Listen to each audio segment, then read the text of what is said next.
Hey guys. This is part 13 of What If Naruto is hiding her identity and secretly a girl. Hit like and subscribe if you like this one, and also please check the author in the description. Let's start. We are pain, that's all. We are God.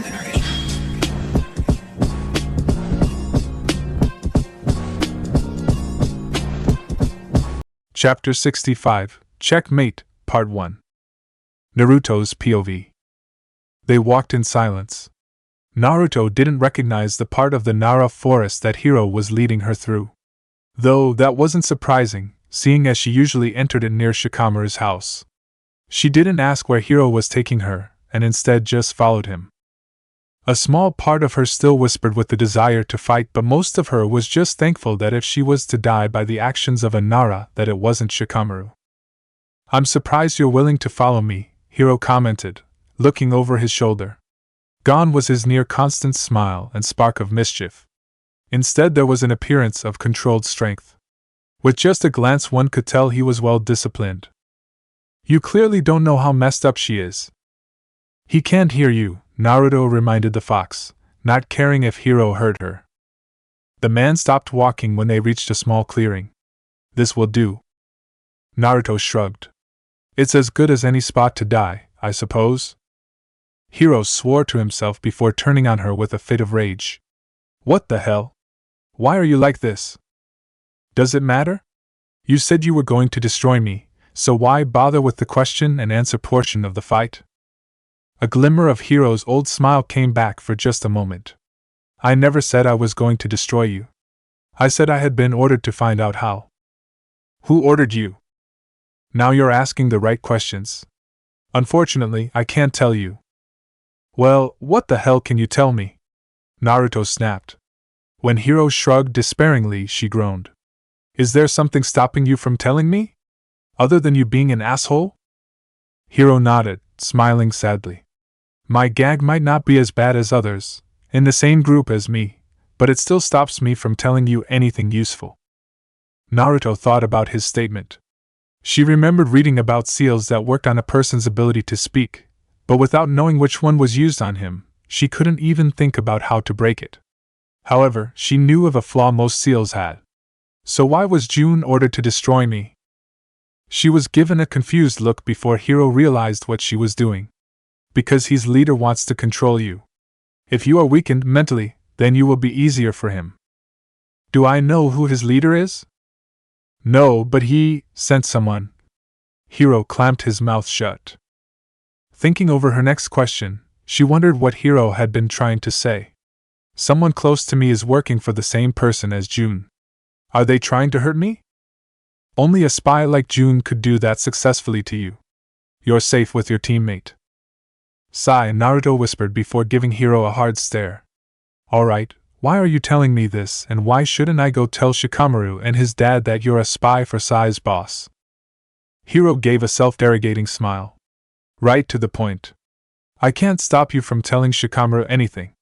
But know that some people will destroy themselves for their clan leader's safety."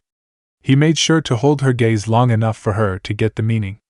"And as for why I told you, I knew that there were only two liable outcomes. One, which was the most unlikely, would be that you would get mad and punch me, making you never trust me again. The second would be you imploding from being betrayed by someone you saw as a friend. And if I do neither?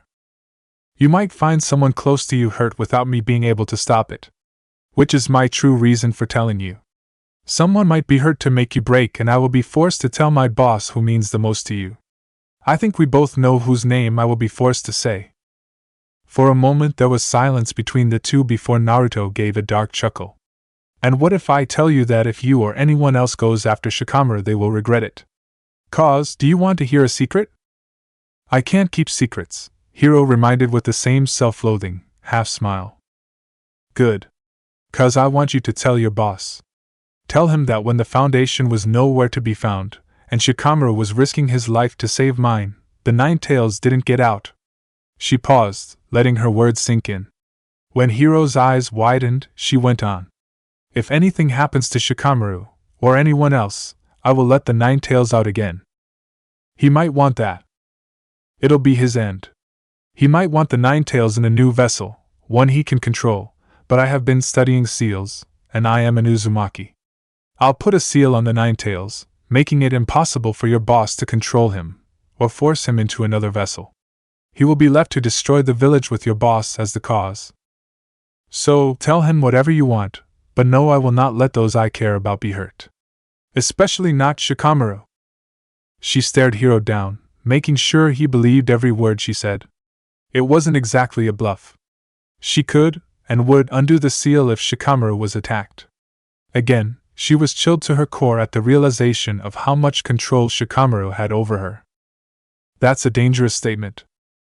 Only if your boss is dumb enough to force me to follow through. Naruto stood, stretching until she felt a soft pop in her spine. With that, she put her hands in her pockets and looked at Hiro. Your move, Nara spy. I'll keep your secret, for now. Hiro gave a hollow laugh. Thanks for that.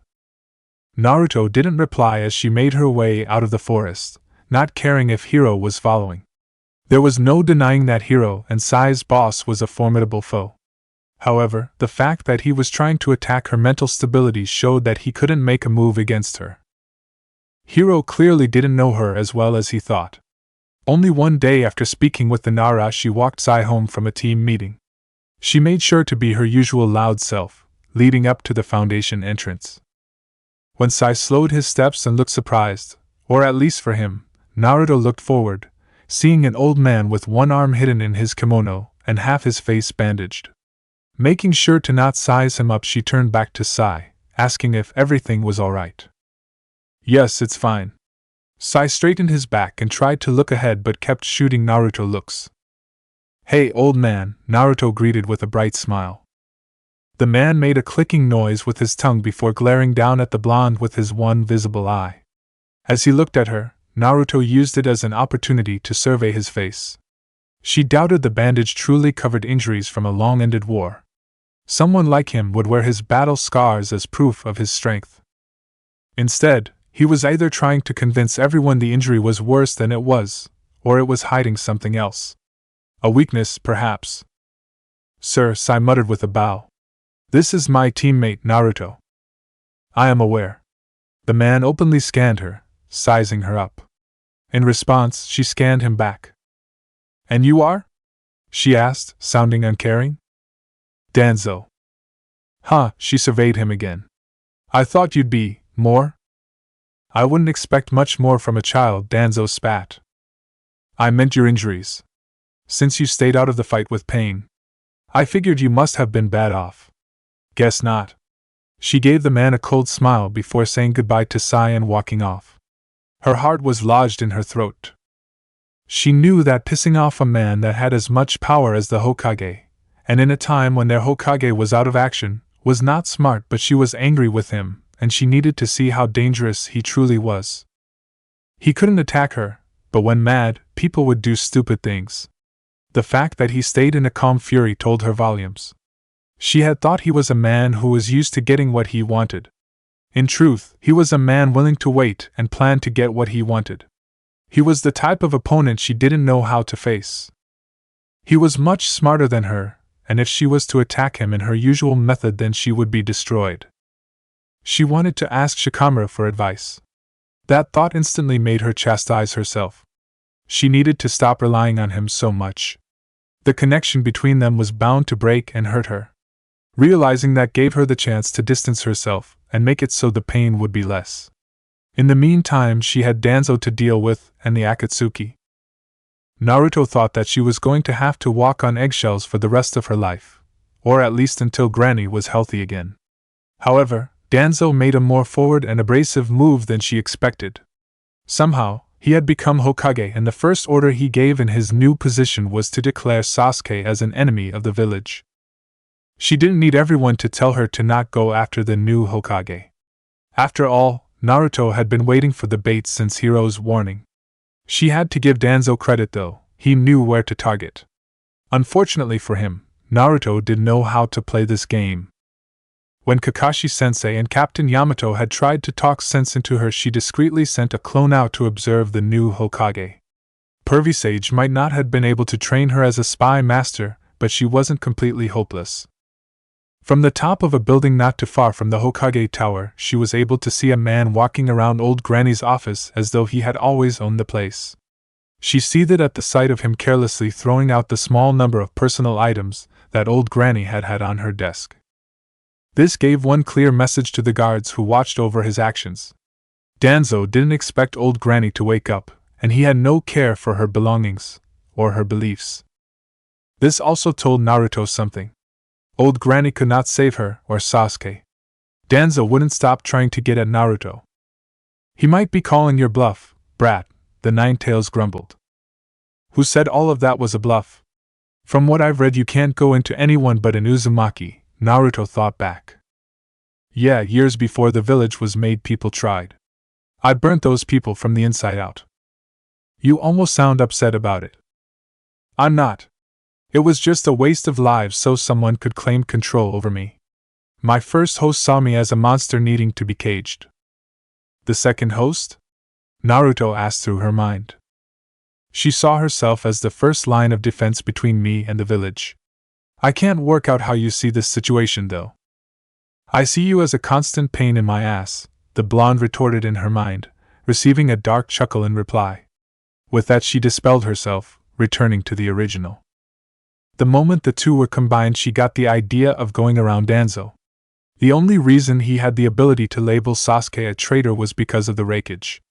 If she could get the raikage to change his mind then Danzo would have to remove the target on the last remaining Uchiha's back.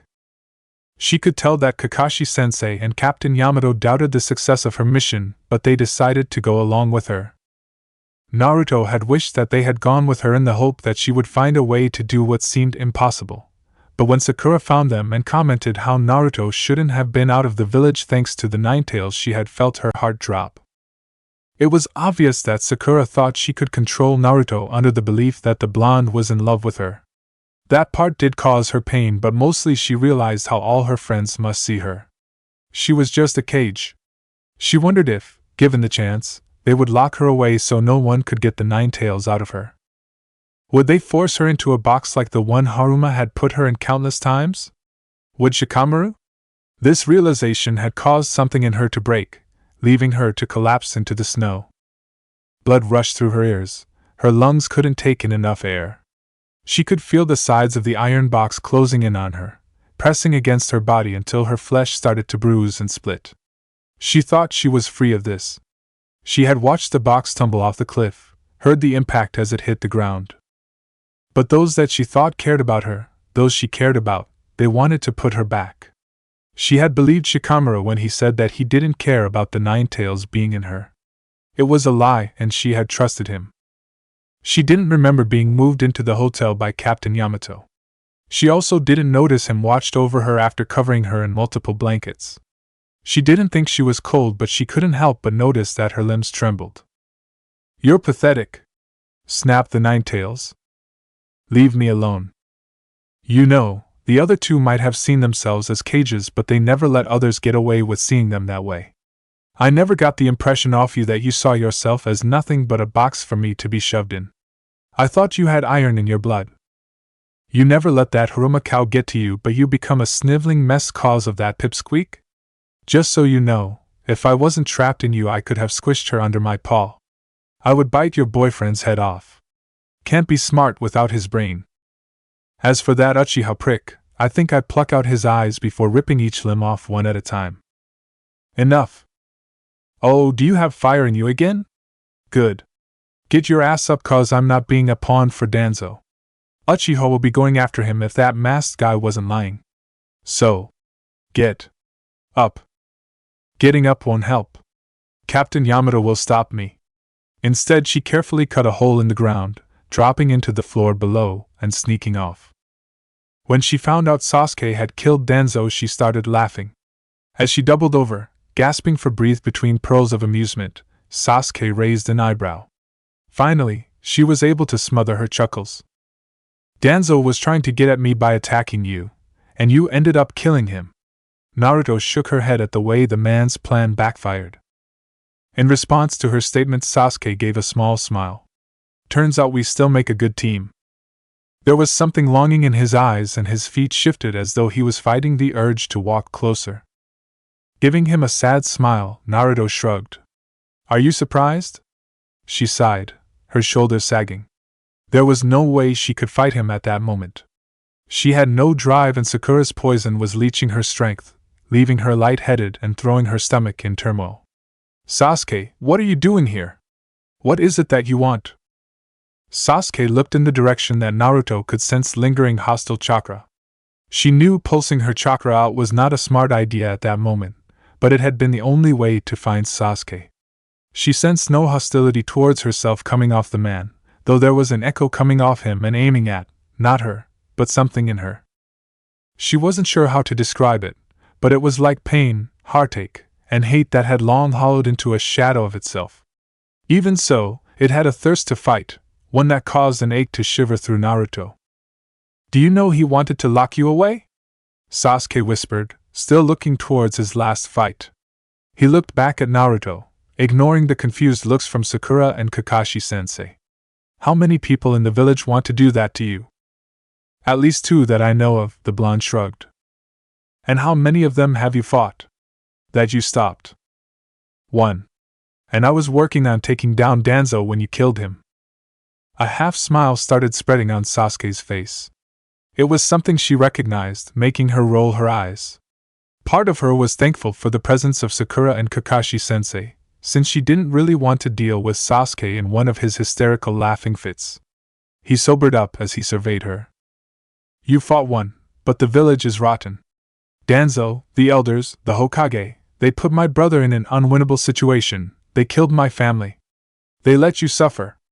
And that's why I'm going to destroy the village.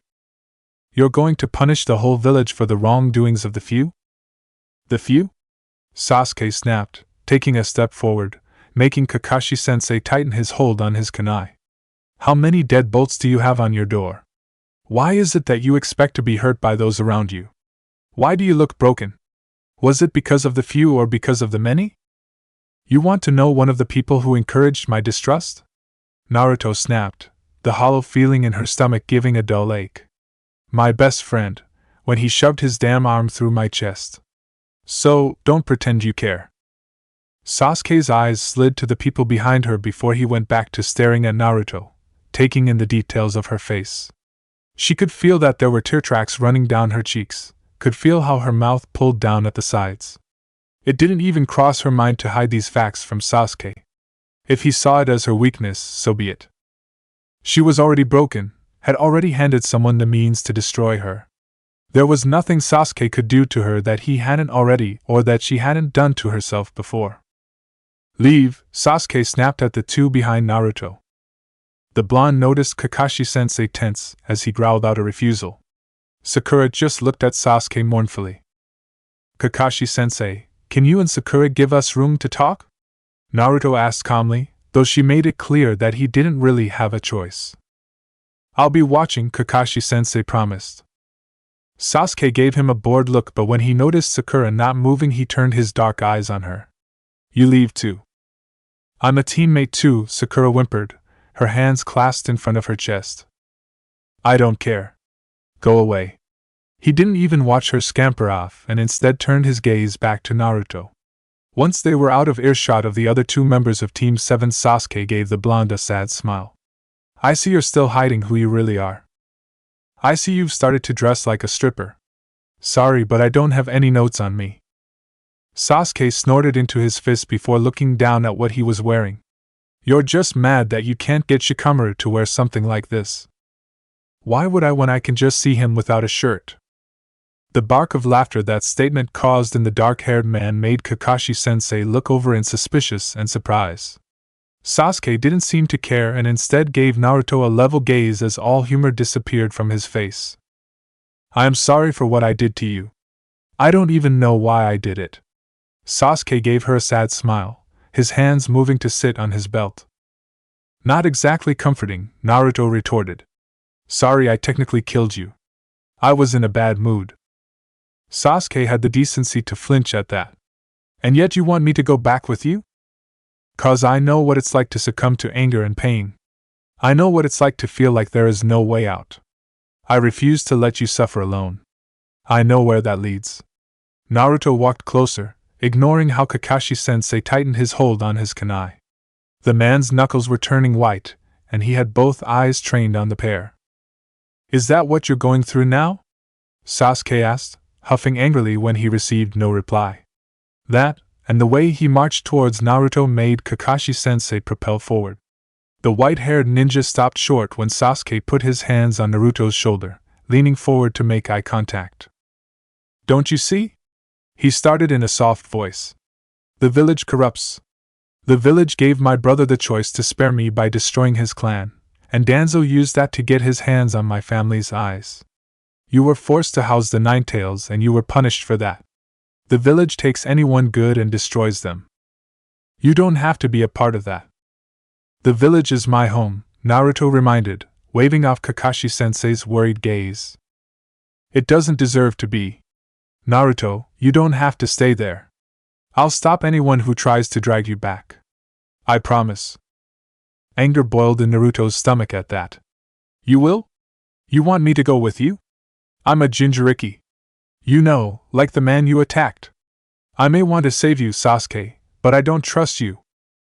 She stepped out of Sasuke's reach, meeting his melancholy gaze with a glare. "Were you serious about wanting to destroy the village?" "Yes," the dark-haired man mouthed, his eyes taking on a broken look as the woman before him straightened her back.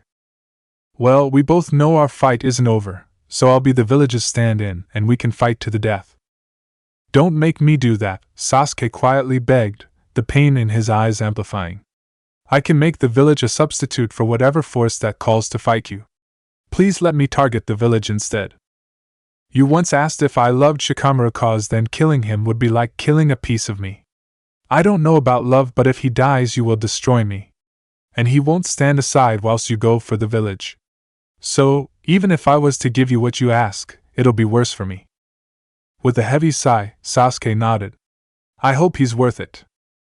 Naruto shrugged. "I doubt I'd be in this situation if he wasn't." Giving a shuddering sigh, the blonde went on, "You can't attack the village, or any other village until our fight. Once Madara is dealt with I promise to find you." She received a muttered promise from the disheartened man. With a half-smile, Sasuke lifted his arms slightly, as though he was planning to hug her. He obviously thought better of it, since Kakashi-sensei would probably attack him. "I guess I'll be seeing you around then. Try to behave yourself until then." Naruto was rewarded with a humorless chuckle before Sasuke turned, walking off. "Wait, Sasuke!" Sakura called, charging forward. Naruto caught her around the waist, receiving an elbow to the face for it. When Sasuke disappeared, Naruto threw Sakura away from her, not caring that she tumbled to the ground. Putting a hand to her head, the blonde felt the world tilt and her stomach swirl. Her face must have shown some of her turmoil because instantly, Kakashi-sensei's arm was around her waist, holding her up. "Sakura, the antidote!" Kakashi-sensei snapped, giving the girl a hard look when she sheepishly looked away. "You didn't create an antidote, did you?" The man expelled air through his nose before moving towards Sakura. "Were you dumb enough to actually make it strong enough to kill someone? How the hell did you not make an antidote to something so dangerous?" Sakura whimpered as Kakashi-sensei stepped towards her. "Like I'm so incompetent as to let you die from something as pathetic as poison. I'm gonna be fine." "The Nine-Tails got me," Naruto spat, not able to meet her teammate's eye. She should die from this, but of course, like many of the things Hiruma did to her, she would survive. Before she had time to work out what to do next, she felt the ground rumble underneath her. Her stomach flipped uncomfortably when she was lifted into the air in a wooden cage. Instantly, Naruto's heart rate increased. She ignored Captain Yamato's yelling about leaving him terrified in favor of attacking the wooden bars, ignoring the blood and splinters that cut into her hands. The pillars were far too thick, and her strength was waning. Her throat was torn at the scream of frustration and desperation that ripped through her. "Tenzo, get Naruto down!" Kakashi-sensei snapped, his voice lilted with panic. "He might escape again. He dug through the floor. I thought he might be dead." "Naruto will behave himself. Get him down!" Within seconds she dropped to the ground, her two team leaders standing over her and fussing. Captain Yamato started cleaning her knuckles, Naruto not even flinching when splinters were ripped from her flesh. The man was apologizing for putting her in the cage, promising that he would not do it again. Naruto tried to believe him and not crawl away from him. If there wasn't poison weakening her, she may have still done so. When her knuckles had been cleaned, the Nine Tails even going so far as to start healing them, Captain Yamato pulled Naruto to her feet, putting her cloak on her before wrapping a blanket around her shoulders. Even when Kakashi-sensei sharply reminded Sakura of her comrades that she had knocked out and left behind, Captain Yamato didn't stop with his fussing.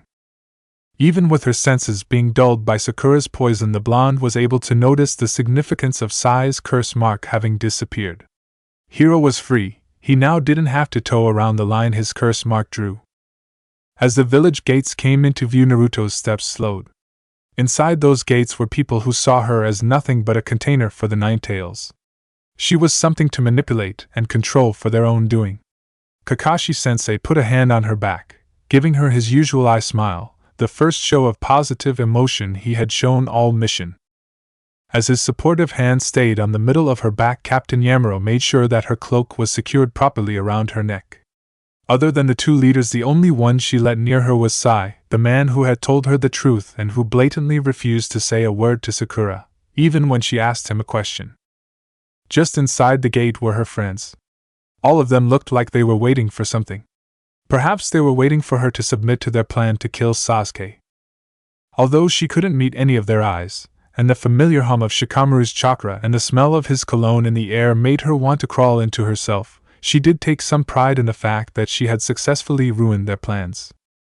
Not only did she ensure that Sasuke wouldn't be killed by her own village, and gained an assurance that he wouldn't harm any of the other villages, she had also put everyone in an awkward position.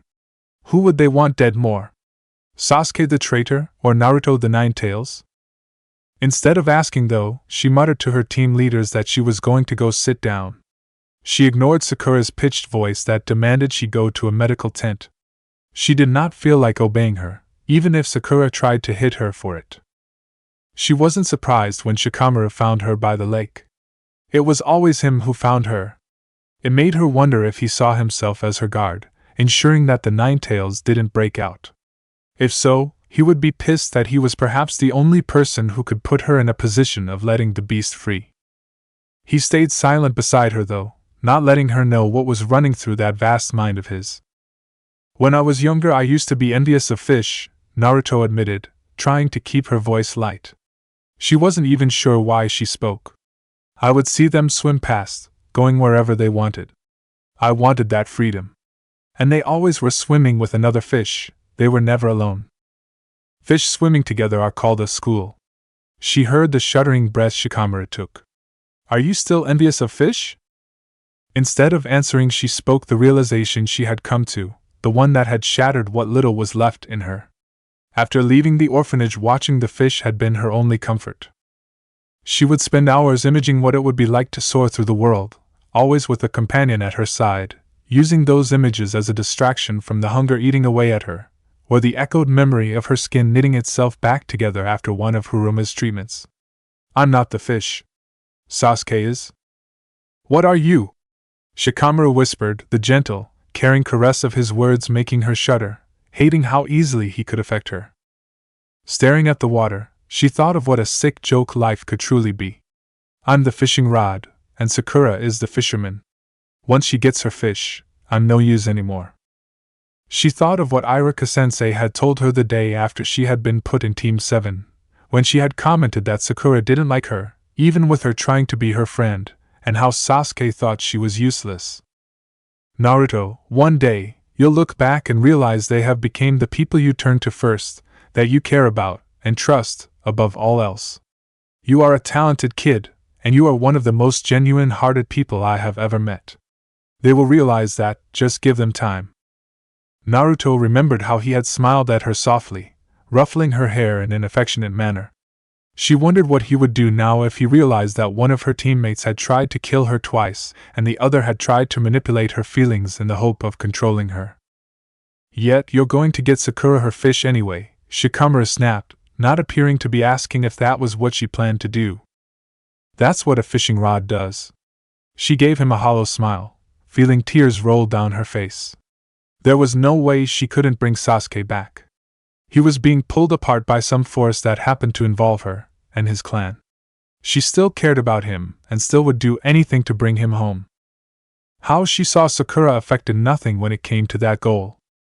Shikamaru was quiet next to her, making her wonder if he felt any guilt for seeing her as nothing but a tool as well. She tried not to whimper when she realized that if it had been Shikamaru, not Sakura, trying to control her, it may have worked. She was thankful she would never have to know.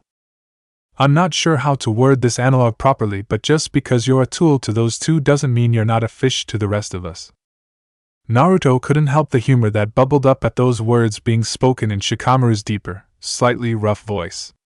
It always won her over hearing him say unusual things to her.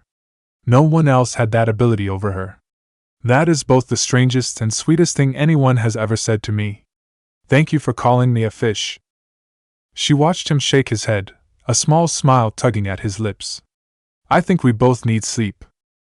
I don't want to sleep, I don't want to move.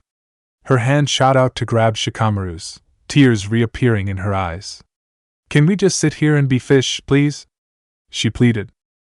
Of course, he breathed, putting his arm around her shoulders and pulling her close.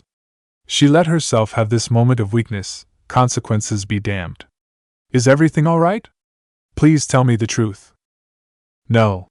It's hard to breathe. I feel like there are a million things I have to do and I can't do any of them. The very thought made her heart race and her stomach to drop, something that felt especially uncomfortable with the remains of Sakura's poison in her system. You don't need to do everything yourself. You all wanted to kill Sasuke, Naruto reminded bitterly. We don't want to kill him. We knew that if someone from another village killed him, that you or Sakura would seek revenge and then someone from that village would retaliate. That's what I was trying to stop. I know. But we knew it wouldn't work. So, I came up with a plan that would stop the cycle before it began. If someone from our village dealt with Sasuke, then there would be no revenge to seek. We decided to leave you out of this because you had already done so much for the village. None of us wanted to ask for more, and we all thought you deserved to sit out of this one. Sakura and her team were meant to explain the situation to you, comfort you, but she changed the plan without telling anyone. Naruto blinked slowly as Shikamaru rubbed her arm. Are you mad at me? At all of us? She took a deep breath, wondering if Shikamaru was telling the truth. She released the breath with one word. Yes. If you want the truth, that's it. I'm mad, and I'm scared, and I can't breathe. She moved out of the man's hold, feeling anger and disgust bubble up. And everyone is so worried about the Jinchuriki. That's what I am to everyone. A thing. A box for something everyone despised but so many people want. Why can't someone just see me, only me, and want to do something because of who I am? Naruto, Shikamaru started softly. We didn't make the plan because of the Nine Tails. None of us even thought about him. We just wanted to stop you from suffering. It felt like she had stopped breathing. Gasping around her tears, she stared at the man beside her. What? But Sakura said that I shouldn't be out of the village cause I'm the Jinchuriki. Sakura is a bitch, Shikamaru stated plainly. She didn't make the plan, I did. I told the others and they all agreed it was the best way to spare you. Not the Nine Tails, but you. Naruto buried her face in her hands, tears leaking through her fingers. She couldn't believe what she was hearing. Her friends didn't want to lock her away. They didn't see her as a monster. They only saw her. Cared about her. She found comfort in Shikamaru's arms as he rubbed her back. Tell me what you plan to do with Sasuke and I will do everything I can to make it happen. Just tell me what you want and I'll give it to you. I convinced Sasuke to leave all the villages alone. I told him that when Madara has been dealt with I'll find him, and we can have a battle to the death. I will stand in for the village. Naruto sniffled, slowly raising her head to look Shikamaru in the eye. She couldn't bring herself to describe how heartbroken Sasuke had been as they made their deal. I want you to help me make a battle plan. I want to go into that fight having ways I know I can win. Sasuke and I are evenly matched. I want you to help me tip it in my favor. She couldn't kill Sasuke, but she also couldn't let him kill her. It would ruin him to end her life. If one of the people she wanted to protect could give her the things she needed to save Sasuke from either fate, she would take it unapologetically. Shikamaru pushed a lock of hair out of her eyes, making her skin heat. Then that's what I'll do. You need to start letting yourself feel and want things, instead of doing what others want. Nodding, she curled herself back into Shikamaru's chest, feeling the steady beat of his heart as cries racked her body. Shikamaru silently comforted her, something she appreciated more than she could voice. A part of her wanted to scream, to tell Kakashi-sensei, Captain Yamato, Sakura, everyone, what she had suffered, what she was trying to bury. Tell them what they were trying to make her face. So, what if she did everything for others? Making herself useful to others was the best way to stop people from wanting to hurt her. After her confrontation with Kakashi-sensei, Captain Yamato, and Lion Naruto had stayed with Shikamaru. Although she was trying to distance herself from him, there was no real point when she was already imploding, so what harm could giving in just once more do? She slipped out of his room the next morning before he even began to stir. Binding her chest, she walked outside, not wanting to be confined. When she stepped out the back door, she found Hiro pacing, being watched by a woman who looked disinterested. Naruto could tell she wasn't a Nara. There was nothing in her features and manner that spoke of Nara blood. She was stunning, with curly, dark red hair, big, hazel eyes, and a curvy figure. The only thing close to marring her appearance was 3 vertical scars running down one cheek. Naruto had seen enough injuries in her life to know they had been done on purpose, being too neat. They didn't diminish the woman's beauty and instead added to it somehow. "Hiro, what are you doing?"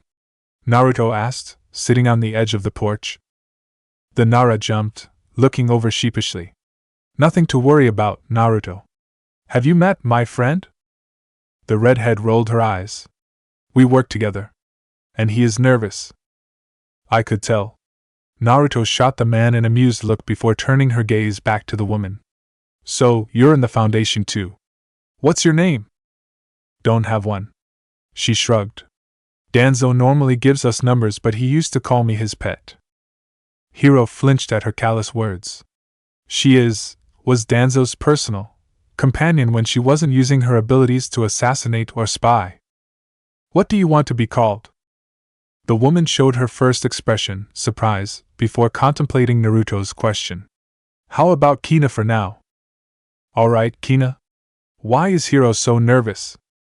Ignoring Hiro's shout of indignation, Kina sighed. "He wants to ask Shikaka for help, but to do so he has to admit to being in the Foundation." At Naruto's raised eyebrow, Hiro elaborated. Kina was spying on the council for Danzo. The moment word got to them of his death yesterday, they started plotting to have the whole Foundation wiped out. A scorched earth approach. Shikaka-sama doesn't know yet, and I'm hoping he can help us, but I don't think he's going to like knowing I'm a spy. Even if it was for Shikamaru. Naruto shook her head. "That's a dumb idea. Shikaka doesn't know much about the Foundation, so it'll be hard to find a way around the council. Lucky for you, I know someone who, if he doesn't know enough, can find the info." "And said asshole owes me?" She stood, putting her hands in her pockets as she led the two in pursuit of a particular ninja with gravity-defying, silver hair. Since her chakra wasn't stable after the last few days, she couldn't search for him in the usual way. Instead, they asked around until they were directed to his location. He was visibly surprised to see Naruto, but he quickly covered it up with an eye smile. "If it isn't my cute, little student!" "Don't be creepy, Kakashi-sensei," Naruto snapped, making the man blink. "After yesterday, you owe me. So, I'm cashing in that favor. Anything for my favorite student." Naruto tried to not let Kakashi-sensei's words affect her, but she could feel her heart give an extra beat at the thought of such a powerful man who she admired seeing her as someone special. She quickly reminded herself that he was probably just saying these things to make her not so angry at him, and because he had noticed her state, and thought a simple lie would make her feel better. "Can we go somewhere more secluded?" Naruto asked, receiving a nod and being made to follow her tall teacher. They ended up at their old training grounds where Kakashi-sensei had helped her master the Raisen Shuriken. The bench he had made Captain Yamato build him was still sitting under a shady tree, giving them somewhere to sit. Kakashi-sensei left the seat for the two women. Hiro opting to flop to the ground as the copy ninja stood. He waited for Naruto to speak, his hand not even twitching to his back pocket where an Ika book was no doubt located. What we discuss here is not to be repeated to anyone else, understood? She started, watching as Kakashi-sensei nodded tentatively. Good. With Danzo gone, the council wanted to pretend they have strength by destroying the Foundation and everyone in it. I want you to help us find a way to stop that. The man appeared to contemplate her words, staring up at the sky with his one visible eye. I'm honestly not too sure how to stop them. Well, we can try to get the Foundation dismantled instead, but the council might not go for that, since everyone within the organization was trained by Danzo, and he's made it clear that the village shouldn't have trusted him. Naruto crossed her arms, looking to see if Kina or Hiro had thought of anything.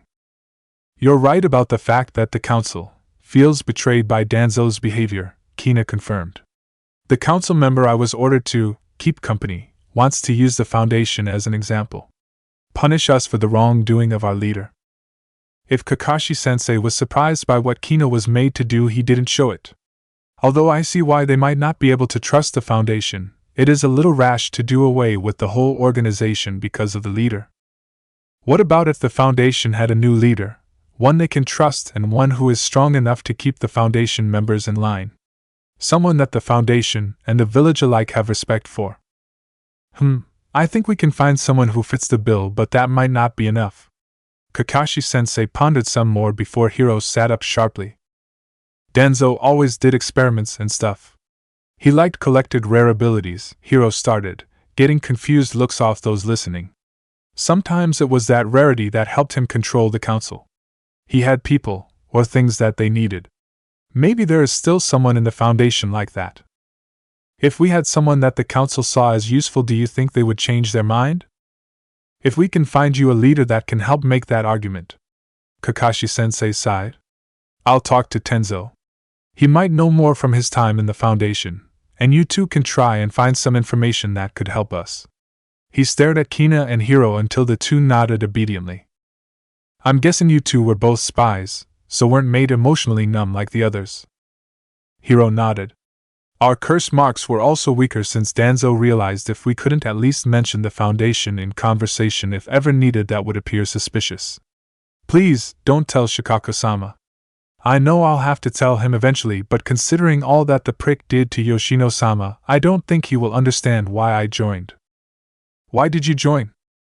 Danzo saw that Shikamaru had a high intelligence, and saw that he was also becoming friends with Naruto. He saw the benefit of having Shikamaru as one of his underlings and was going to do anything to get him, including offering a cure for the jutsu used on Yoshino-sama that made her sterile, since it still causes her pain. I realized what was happening and offered myself instead, pointing out that Shikamaru would never help the man who ordered his mother attacked, even if he offered a cure. And he believed you loyal? Kakashi-sensei eyed the man. Not at first, no. But I think he believed that I became so, or he realized that the more I worked with him, and the closer Shikamaru got to Naruto, the less likely Shikako-sama was to forgive me for being in the Foundation. Hiro ran a hand through his dark hair, his face downcast. You said there was a cure, Naruto spoke softly, feeling her heart pound loudly in her throat, for the jutsu used on Yoshino. Yeah, I looked into it whenever I could without Danzo knowing, and turns out he was bluffing, sort of. He was planning to start developing a cure to keep Shikamaru under his control until he could indoctrinate him. So, he never started working on it. Naruto tried to ignore her disappointment, as well as the sympathetic look Hiro sent her. She was thankful when Kakashi-sensei dismissed them to go about the task he had set. It showed how well they had been trained by the way they left without a blink of hesitation. When it was just the two of them, the silver-haired man sat down, lounging in his seat with an arm on the backrest. He studied Naruto quietly, seeming to wait out Naruto's limited patience. As it reached its end, she gave an angry huff, making the outline of Kakashi-sensei's lips curl upwards. Out with it. I'll help them, but only if you stay out of it. Like hell I will. Naruto snapped, making the man straighten slightly in his seat. Naruto, he started in a warning voice. You need to stop putting everyone first. You need to think about your health. You've lost weight, you're pale, your eyes have lost their lively spark. It hurts to look at you. Why do you care so much? Naruto studied her teacher's face, having never seen fear in his eyes before. Because I've seen the look in your eyes before, and I was too late the last time. When the blonde raised her eyebrow, Kakashi-sensei sighed heavily. My father, he had the same look in his eyes, shortly before I found him dead. He committed suicide when I was 5. She was certain the mask must have altered the words. How was it possible that the powerful, weird, funny, and supportive man that had always let her be a kid whilst simultaneously preparing her for the future be someone who had suffered such a tragedy? He had never let on during all the years he had been their mentor. Looking at him now, though, she could see the shadows that his little eye smiles hid. Unlike the last time that Kakashi-sensei had hugged her, she allowed this interaction. She felt him pull his mask down before he kissed the crown of her head. The gesture stunned her so much that she didn't even try to pull back and catch a glimpse of his face, though she did notice that she couldn't feel any buck teeth or blimp lips. She let Kakashi-sensei tuck her head under his chin, allowing her to feel his rumbled words. The embrace reminded her painfully of the times that pervy sage would gather her in his arms after a particularly grueling training session. Did you know that the only thing that pulled me back from following my father into the afterlife was you? At her shuddered breath, he continued. I lost him and I became cold-hearted. I gained a team and began to feel again, only to lose them too. When I was at my worst, when I could only see blood on my hands and couldn't sleep through the night, your father gave me his most important mission, to protect his wife and unborn child. For 5 months I looked after your mother from the shadows, but then one night it was raining, and she demanded I come inside. You had been moving a lot, but hadn't started kicking yet, and the only thing that settled you was this book. Your mother fell asleep when reading to you. I don't know why, but I decided to finish it. That's when you kicked my hand. Minato-sensei wouldn't stop crying when he found out he missed your first kick. That caused Naruto to chuckle wetly, something that was echoed by her teacher. Please tell me it wasn't an Ika book. He snorted. No. Some nursery rhyme. I figured I couldn't be that bad of a person if you reached out for me whenever I read to you. For 2 months I was the only one who could get you to kick. You must have been really bad at reading. Again, the man laughed. Perhaps. But when your parents died, I felt like a failure. I didn't want to be around you in case I just caused your death too. Then I ended up your teacher. And you're both your parents combined. Everything kind, inspiring, loving, and enthusiastic about them both. Now all of that is being suffocated, and I can't let that happen. So please, just get better instead of helping every person who asks. You don't understand, Kakashi-sensei. She pulled back, disappointed to see that the copy ninja's mask was back in place. I'm not doing this because they asked. They didn't ask. I'm doing this because I'm sick of the council ignoring those in need. They don't care who suffers as long as they can be in charge of the village and do what they want. Well, I'm not standing for it. They let the village mistreat me, even encouraged people to see me as a monster. They didn't put any oversight in with Haruma, and for 50 years she caused pain. I want to stop them. I want to show them that I might be a monster to them, but I have more decency than they do, and I won't let them kill people cause it's the easy option. Do you promise that is your reason for helping the Foundation? Because you want to do it, and nothing else? Kakashi-sensei asked, staring her in the eye.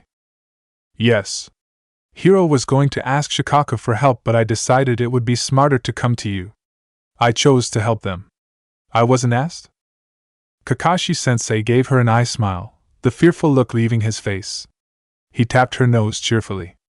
Good to hear, my cute little student. If you keep being creepy, I'll break your nose, she threatened, glaring at the man. But I like my nose. The pout on the man's face nearly made her stop pretending to be angry, but she was able to keep it up even as Kakashi-sensei laughed. Chapter 66. Checkmate Part 2. Although there was something freeing about going off at Sakura, Naruto couldn't deny that their strained relationship was partly her own fault. She hadn't trusted Sakura. Sasuke had known about her gender, could have backed her up when she told Sakura the truth, but instead, she had decided to spring it on her one day, and when she reacted violently hid more from her than she had been. The friends Naruto had made in her life were her friends because of who she truly was, not in spite of it, and part of her regretted not giving Sakura the same chance to get to know who she was. However, there was no denying that Sakura had been a bad teammate, and an even worse friend over the years, and that was not entirely Naruto's fault. Sakura had done nothing to earn Naruto's honesty. Both of them needed to shoulder the responsibility, and the reality that the rift very well could be permanent. Though it did make her wonder if the rift slowly forming between her and Shikamaru would end up being of a similar nature. People thought she was oblivious, but she was very aware that she had strong, romantic feelings for the Nara. She knew that it was only the hum of his chakra, or the rumble of his rough voice that could both calmed and excited her in a way she couldn't quite explain. He was the only one she had initiated a kiss with instead of having one forced on her by accident or torment. He was also the only one that truly made her feel safe. She didn't pay attention to the chakras around her as much, didn't jump at any harsh tone, and he was the only one who could be gentle with her without her feeling that he thought her weak. Naruto could tell he wasn't gentle out of concern for her, but that he couldn't bring himself to hurt her at all. She had also noticed the glass-like haze that would shadow his eyes when she was close, or times she was more open with him. There was something about the look that thrilled her. She had first noticed it, to a small degree, when she had awoken in the hospital and demanded to know how long she had been asleep and if she had missed the Chunin exams. When she had pulled him close by his jacket, she had noticed his eyes take on a glazed look as his gaze had fallen to her mouth. It had been a gaze she had never had on her before and hadn't known how to react to it. However, the older they got, and the more she saw said look, the more she had started to enjoy it, and had realized what it was when Shikamaru had drunkenly scanned her naked legs. The idea that someone she found handsome, intelligent, and someone to admire being attracted to her had been an experience she had had to get used to. It had taken her over a month to silence the thoughts that told her she was wrong. However, that same voice was able to remind her that Shikamaru was in love with someone else. Even if he found her good-looking, it would never be more than a physical attraction. That voice increased in volume after Shikamaru's rejection of her by the lake. It enjoyed pointing out that even physically she wasn't good enough for him. It was this knowledge that encouraged her to spend more time in the room she was meant to be sharing with Ino. She appreciated the other blonde when she made no comment as Naruto crawled into bed the same day she and Shikamaru had had lunch beside the river.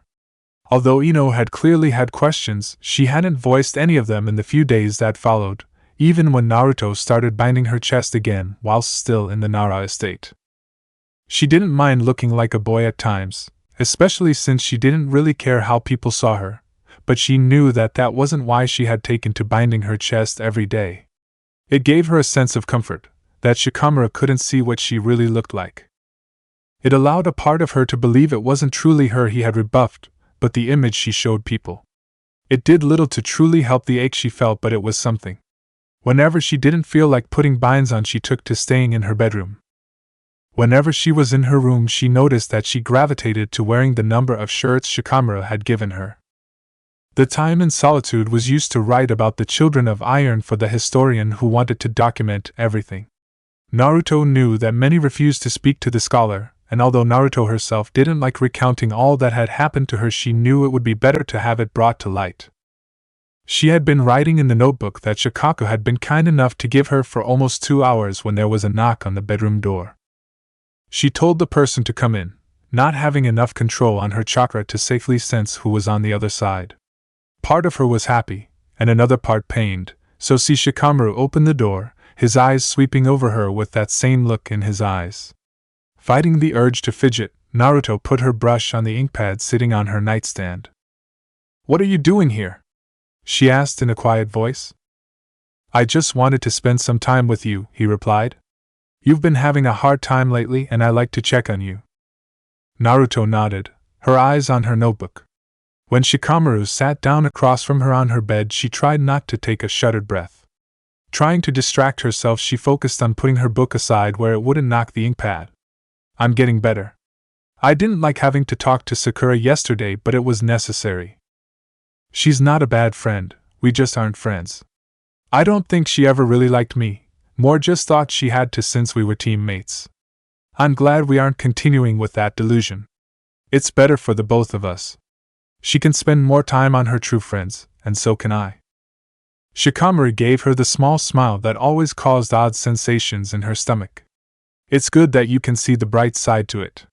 You have plenty of friends who truly want to be your friends. We all just want to see you happy. He pulled his shoulders back with a noticeable sigh. We need to talk about the other day. Which one? Naruto asked sarcastically. I've had a couple of full days lately. With a clearly of his throat, Shikamaru blushed. The one with us, at the river. I know what you were, leading to that day. Naruto got up, putting her notebook in one of the drawers of the nightstand, pretending it took more time than it actually did. I don't want to talk about it. She turned to face him but couldn't actually look at him, crossing her arms. I can admit that it hurt, partly my pride. She chose not to add that it also just hurt. The one thing Shikamaru appeared to want from her, and he rejected it. She couldn't describe what she wanted from the man, but she knew it was more than just the physical touches they currently had, and yet she was willing to offer him as much as he wanted to take, and that didn't even seem to be enough. I know, but I think I should explain myself. It's not that I didn't want to. Naruto finally looked at him. I know, she admitted, raising an eyebrow at Shikamaru's clear confusion. Her eyes darted down suggestively, allowing him to come to the realization. If the conversation wasn't so awkward, she probably would have laughed, and informed him that by the river had not been the first time. Well, that's embarrassing. At least we're on equal footing now, she snorted in amusement. Whenever Shikamaru blushed, it was always just his cheekbones, something she had always found entertaining and cute. Look, we don't need to talk about it. I get it. You were uncomfortable with me looking like a boy. And I'll never be able to replace the woman you love, no matter how much I try and how much she isn't there for you. I nearly killed myself saving you, and healing you, and she couldn't even come to see if you were okay. Even if you don't want me, she doesn't deserve you. That's not it. Shikamaru yelped, startling Naruto. Alright, how about we both agree that for this conversation we just be honest and ignore any embarrassment or pride. So, I had no issue with you looking like a male. You are Naruto, and that's all that matters. The reason I stopped us before it went anywhere is because I didn't know if you were doing something you wanted or you thought I wanted. If you tell me that you were doing it because you wanted to, I'll start kicking myself. The grin he gave her at her laughter made her heart give an extra strong beat. Hearing Shikamaru say that he wanted only her, no matter how she looked, made her head fuzzy. Taking a deep breath, she thought over his words, rolling her eyes at the way her mind could barely move past the part about Shikamaru wanting her. I'm glad you stopped me, even if it stung, she admitted, walking closer and sitting on the bed, facing the man. If we're being honest, damn the consequences, then what is it you want from me? Is it just physical and friendship, or more? She whispered the last word, barely being able to bring herself to hope, even a little, that she still had a chance. She held her breath as Shikamaru raised an eyebrow at her, apparently surprised by her question. You don't know? Sometimes I think I know, but then She shifted in her seat, wondering if she really should admit that she wanted to be the one he cared about, get doubts, and those doubts are easy for me to believe. And I've discovered recently that I have some issues. When Shikamaru laughed, she gave a small smile. His hand on her bare thigh distracted her from the voice in her mind that told her his laugh was at her actually daring to think he could have feelings for her. His shy gaze, that wasn't glazed but had something else, something powerful behind it, made her lose her breath. I can't tell you how I feel until you tell me how you feel, he informed her. And I need you to promise to not lie about your feelings, even if they aren't the same, or the opposite of my own. Naruto swallowed around the lump in her throat as she nodded slowly. There was no shielding herself then from what was coming next. For a moment she wondered how much it was going to hurt. However, she never once thought about lying. This was the man who could ask her for anything, and all he asked was for honesty, even if one or both of them risked getting hurt. A small part of her noticed that Shikamaru appeared to be steeling himself, as though he had the most to lose. I don't really know how I feel, she confessed. I know I like you romantically, but I don't know how deeply. I don't know how to tell. Shikamaru's smile made Naruto calm. I'm okay with that. It took me a long time to realize the depth of my feelings for you. Now I know for certain. I love you. Naruto's eyes widened. Her chest felt oddly light. Her stomach gave a flip, and that taunting voice in the back of her mind was silent for the first time in years. For the first time since Shikamaru had asked her to spend time with him and his friends, a small blush to his cheeks and a carefully crafted disinterested look on his young face. You do? How can you be sure? With a soft smile, Shikamaru stroked Naruto's cheek, moving closer. He kissed her, and the blonde felt another layer to the touch. If their previous kisses were a river, they had been only the shallows. This one was that first plunge after the sandbank. She let it sweep her away, and when Shikamaru pulled her closer, she willingly moved to sit on his lap, her chest pressed against his. She had longed to be close with him these last few days, but had held herself back out of fear of getting hurt.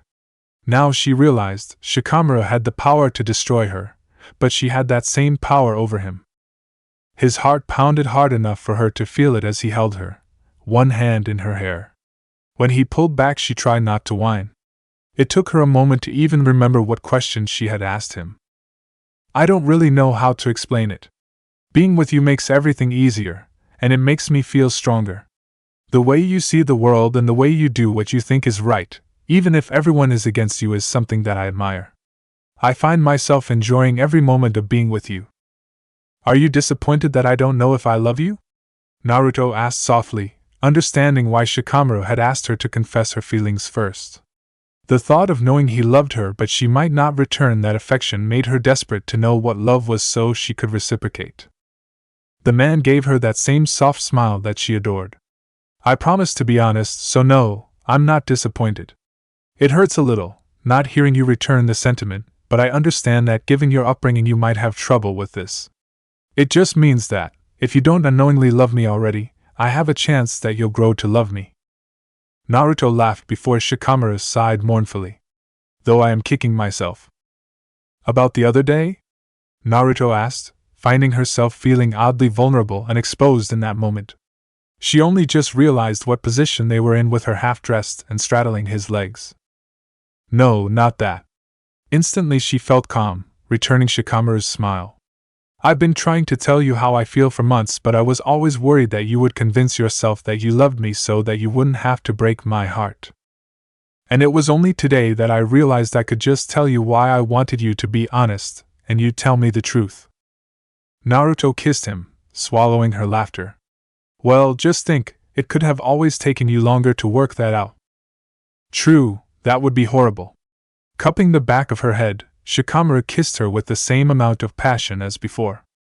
The strain of keeping silent had broken, and now Naruto wondered how she had never realized Shikamaru had been talking about her. Repeating that thought in her head, she let the realization truly sink in. Shikamaru loved her. He had been talking about her when he had appeared, drunk, at her front door. He had been flirting with her and touching her not because he wanted to distract himself from another woman, but because she was the woman. That fact allowed her to respond to Shikamaru's embrace with as much passion as the Nara showed. She pushed him flat onto the bed, laughing at his surprised gasp. He gained revenge by sliding his hand up the back of her shirt, running his fingers over her spine. He stopped after he had caused her to squeal, but he kept his hand on her skin. His touch caused heat to spread through her body, and as she moved her hands Shikamaru's chest under his shirt, she wondered if it caused the same reaction in him. She wondered if he felt the almost constant need to touch her like she did him. It was with reluctance that she had pulled back to inform him that Ino was about to enter the room. She hadn't even noticed that she had started to blanket the area around herself and her chakra to sense people. It had been near impossible for over a week for her to do so, even though her chakra was slowly returning to its usual levels. As Ino yelped and scolded Naruto for being half-naked, Naruto took note that Shikamaru's chakra had changed slightly. It was still a cool and lazy haze, unrestrained like he couldn't be bothered to rein it in. It was also strong, slow but deadly, like a creeping chill robbing life force. However, there was now a tangible difference. It was a soft caress, like a gentle breeze that was aimed only at her, fluttering over her skin. Naruto's breaths came short when she realized that this part of his chakra, of his person, was hers. The only way she wouldn't have been able to sense it before now was if he had been trying so hard to hide the extent of his feelings for her own sake that it literally locked a part of his chakra away. She knew from personal experience that that wasn't easy. She had had to block her anger from her chakra when she was younger, and when she had returned from training with Pervy Sage she had tried to stop her chakra from reaching out for Shikamaru whenever she was vulnerable or fearful for his safety, but she had always failed. She was tempted to tell Sai to come talk to her another day, but she did want to help the Foundation, and Sai would be able to help her with the issues that Kakashi-sensei and Naruto had yet to find answers to. It was enjoyable to be around those who were like her in a lot of ways, and the look on Sakura's face when Naruto declared that Shikamaru was the one she had affections for, and that he in turn loved her caused a giddy feeling in her stomach. She knew it wasn't so much the expression that caused that feeling, but getting to say it out loud to someone. She was partly annoyed that apparently Captain Yamato had known all about it already and hadn't bothered to tell her. Even with Captain Yamato's betrayal, she still had a fun day speaking with the Foundation members she had met. She chose not to tell them about the fact that Naruto was trying to stop their demise. However, she did find out that Captain Yamato was informed by Kakashi-sensei and took the opportunity that the blonde speaking with the Foundation's top members gave him to go through documents in the hope of helping Hiro and Kina with their studies. It wasn't clear if he succeeded, but he did have a pondering look on his face when he joined his subordinates. It was as the two other members of Team 7 were walking her back to the Nara estate that they ran into Iruka-sensei. The sweat on his forehead let Naruto know that he had tracked her across half the village. Although Iruka-sensei was more talented when it came to sensing people, he had less chakra than the blonde. The only reason he had been able to track her so far without passing out or gaining a severe headache was because of how much chakra Naruto had and the way she habitually flooded the area around her with it. Even though he looked exhausted, he smiled at her. "I have a surprise for you," he declared. With a gleeful smile she said goodbye to her teammates, and followed the man into the heart of the village, turning herself into her male form as she did so. Iruka-sensei didn't comment on it, and instead asked her what she had been up to lately. She, of course, chose not to mention the emotional issues she had been struggling with and instead shrugged, trying not to grin at what had transpired earlier that day. However, the man noticed her expression. "What? You didn't pull a prank I'm going to have to deal with, did you?" he asked with a chuckle.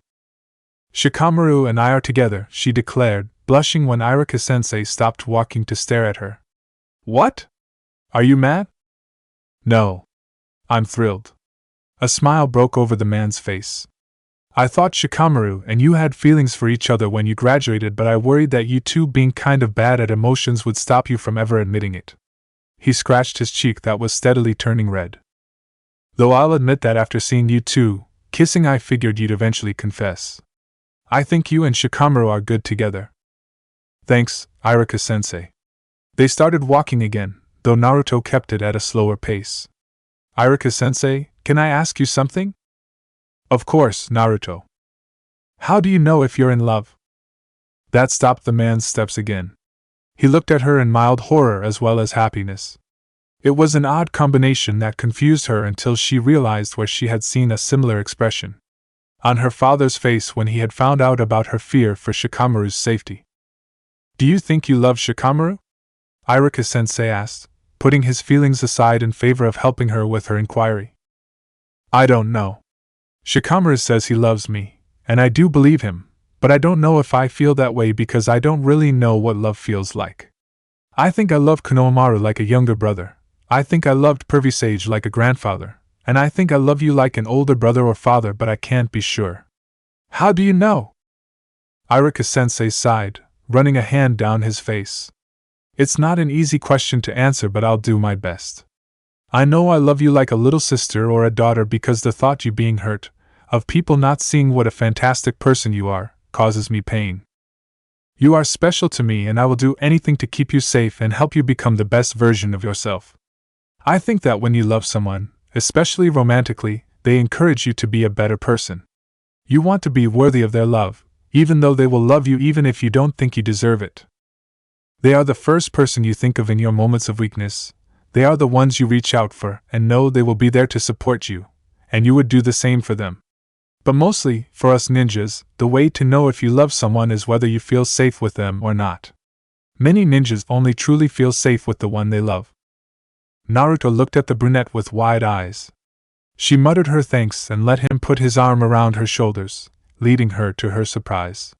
She mulled over his words as they walked, Irika-sensei staying silent, clearing understanding that she had retreated into her own mind.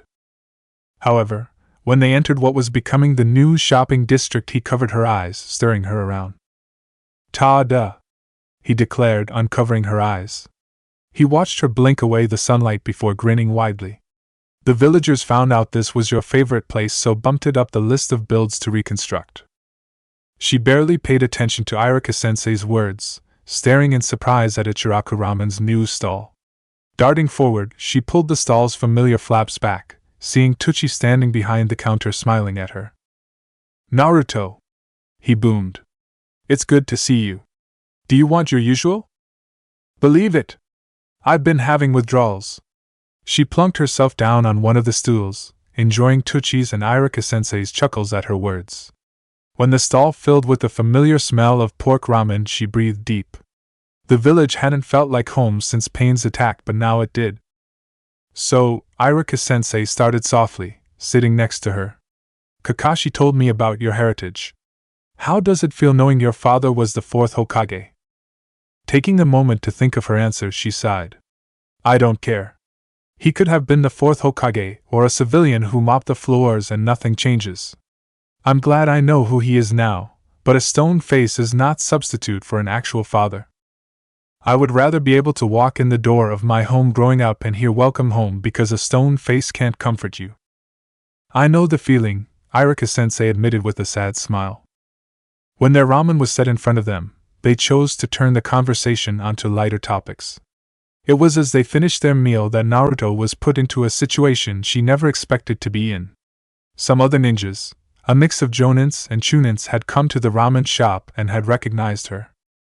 Normally something like that was cause to run and hide. Instead they looked ecstatic to meet her and started asking for her autograph. The first had said it was for their child, but the other blatantly admitted he wanted one for himself. She honestly had no clue how to respond to the requests, and when others started joining in, she felt overwhelmed. It was Tucci and Irika-sensei that silenced the men, much to Naruto's thanks, and got her out of having to work out what her signature would even look like. However, it was Irika-sensei's next comment that truly got to her. You're going to have to get used to the fact that you're now one of the most important people in the village, Naruto. The blonde looked at him in shock, asking him to repeat himself. You're important. You're a hero, Naruto. The village would have been destroyed if it wasn't for you. You're one of the strongest ninjas of the leaf. An idea bloomed in her mind, making her jump from her seat and throw some cash onto the counter to pay for the ramen. I have to go, she declared, taking off. She hadn't even stepped out of the stall when she darted back, hugging her teacher around his shoulders. Thank you? It didn't take long for her to find him now that her sensory ability was working again. He did appear mildly startled to see her when she appeared before him. I know who the council can't touch, she declared, out of breath. Excellent, because I have thought of a leader for the foundation. He put away the scroll he had been reading, ignoring her questioning gaze. Well, who is it? She rolled her eyes. Is it you? Kakashi-sensei simply smiled at her, tilting his head. You've got to be kidding. You've got to be kidding. That's what I said, Naruto laughed, lounging sideways in the armchair. But we're not. She grinned at the older woman as she fell backwards into her waiting chair. Naruto did feel somewhat guilty at the way Lady Tsunade sighed heavily, but their plan was the best plan available. The council isn't going to like this, she muttered, glaring when Captain Yamato snorted. They aren't going to be happy unless they are able to kill off the whole foundation. Captain Yamato crossed his arms, leaning against the wall as Kakashi-sensei smiled at him in amusement. Tapping her fingers on the wooden desk, the Hokage turned her eyes back onto Naruto. The council will try to undo what you've done. They can try. She grinned, shooting the two leaders of Team 7 a look, encouraging Kakashi-sensei to hand over the scroll he held. Only the Foundation can control who leads them and who are members. The council can't do anything about that, and if they want to destroy the Foundation, they have to come after every member, no matter what. Lady Tsunade actually looked impressed as she read over the legal scroll that Kakashi-sensei had given her. You know you and Captain Yamato are putting yourself in the council's warpath, right? We're fine with that, Naruto assured with a nonchalant shrug. I won't be able to stop them forever. Don't need forever. Give me a year and I'll teach the Foundation how to be productive shinobi that the village can be proud of. They are talented and they don't deserve to suffer because Danzo was a manipulative asshole who wanted to control everything. Naruto swung her feet down so she was sitting properly in her chair, meeting Lady Tsunade's eyes with a steady gaze. Keep the council at bay for 1 year, and I will make them trust the Foundation so much they will request members as their personal guard. You're not allowed to breath a word of this to anyone.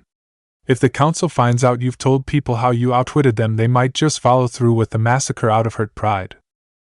Naruto rolled her eyes. We swear that we won't tell anyone if it can be helped. Though if it comes out, we will play down what assholes the councilmen are. With a sigh, Lady Tsunade nodded, filling out the necessary paperwork to show that she made the decision to stop any council action of her own volition. She sealed a copy to be given to her Anbu and gave another copy to Naruto, who handed it off to Captain Yamato to inspect. Lady Tsunade made sure to get at the least an overview of their plans for the foreseeable future.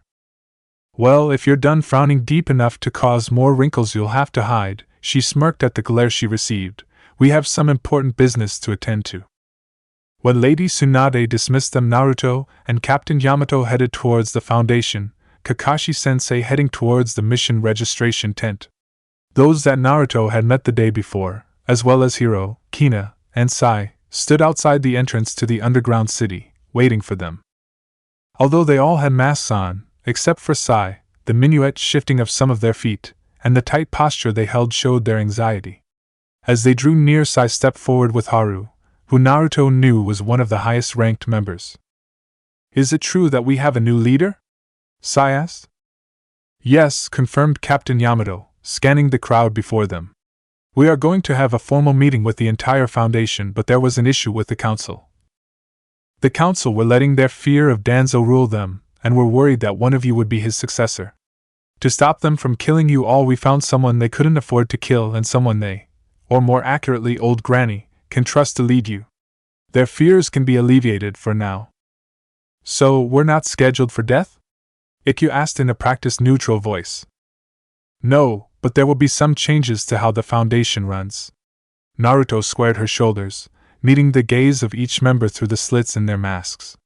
From now on, the number one rule is, the village is your home, the citizens your comrades. You will protect your comrades above all else. Now, why are you all wearing masks? They all shuffled, looking at one another as though they didn't understand the question. It was Haru who spoke up from behind his hyena mask. We are required to wear our masks at all times, unless the mission dictates we don't or if in our own private quarters. Rule 1, Naruto reminded, the village is your home. That means if you want to walk around your home without a mask on, you can. From now on, the only time you are required to wear a mask is when on duty, unless the mission dictates otherwise, Captain Yamato picked up. Now, can you please gather all the Foundation members so we can explain everything? You don't have to explain anything to us. We will obey our leader's orders. No. Captain Yamato shook his head. You are allowed to have questions and want answers. There may be times when you simply need to trust in your superiors, but you are allowed to inquire about anything that might trouble you or confuse you. Naruto wasn't surprised when the Foundation members didn't reply and instead turned, intending to do as they had asked. She could understand their need to process the new information and regime. The meeting/speech was probably less formal than the Foundation was used to, but the way a number of the members removed their masks the moment they were dismissed showed they were receptive. As instructed, any Foundation members with building experience were sent to relieve the builders who had been working overtime. However, those who did not had another duty that desperately needed filling. All of the squad leaders came to the office that used to belong to Danzo. Neither Captain Yamato or Naruto sat behind the desk, instead having discussed burning the chair and changing the decor. Until then, Naruto plopped herself onto the desk itself whilst Captain Yamato stood to her right. As you know, the village is stretched thin, Captain Yamato started in his even voice. But the Foundation is in fighting form. So, we are going to relieve the strain on our fellow shinobi by taking on the missions outside the village and guarding the perimeter. Obviously, each team will have someone under the Hokage's domain with them, and that person will be squad leader.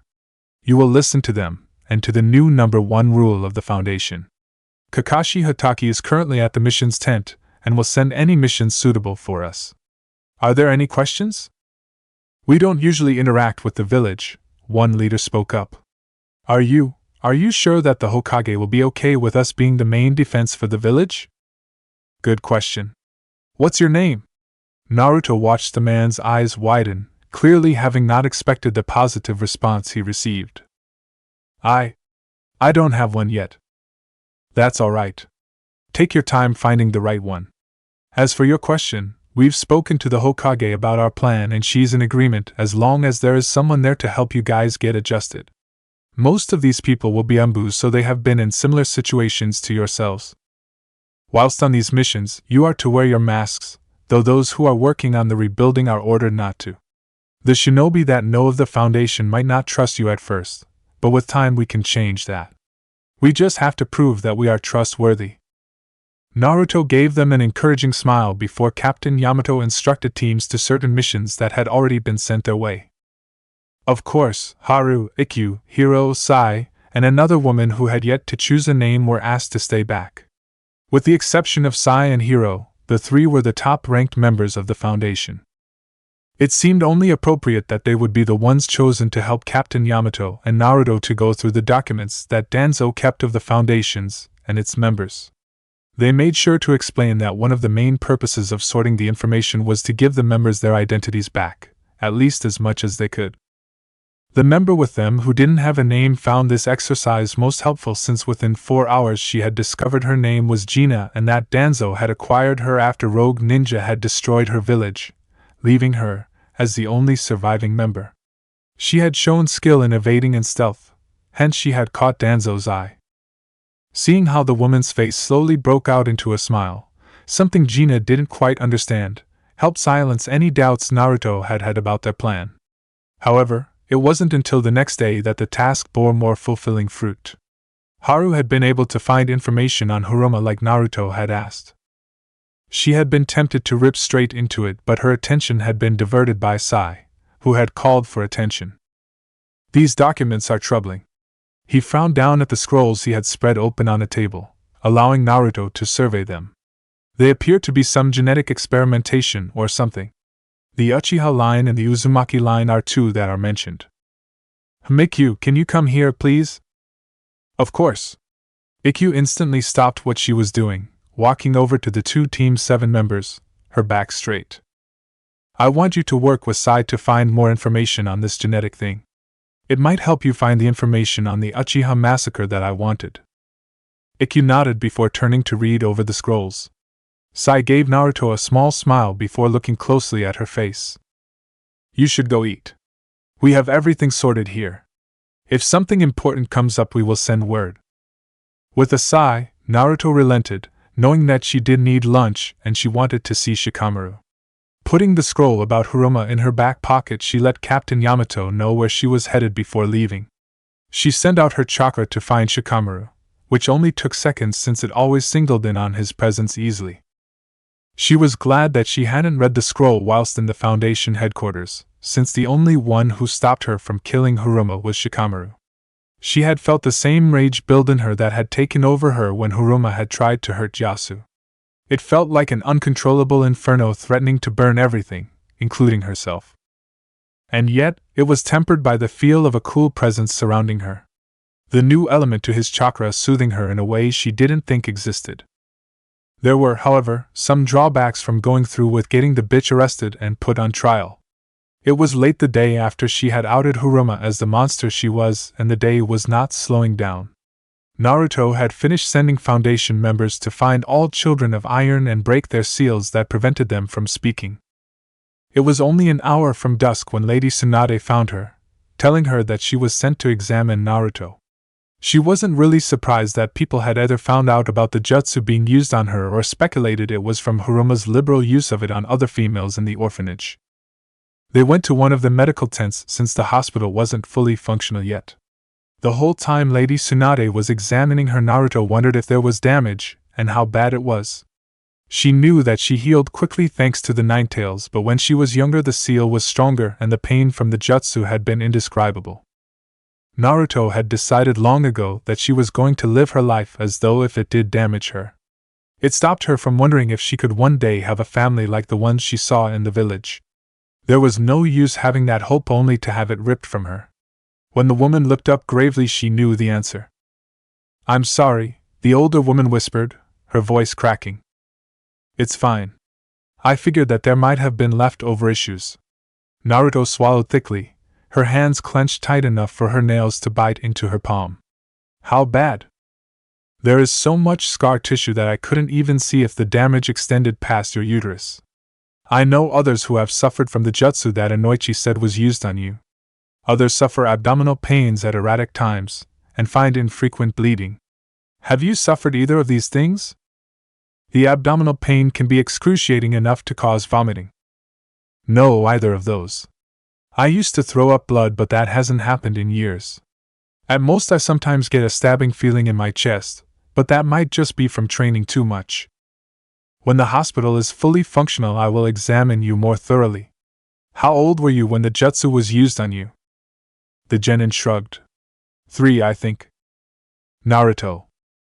"It's fine," she assured, getting up. Phantom pains were shooting through her torso at the thought of the past, the taste of blood filling her mouth. She made her way towards the tent's exit. "I have work to do." She let her feet carry her to the foundation, barely noticing the feeling of the walls of the entrance tunnel pressing in on her. Entering Danzo's old office, she shot a glare at the space, really wishing they could dedicate time to making the place look less like his old dwellings. Unfortunately, that was a task for another day.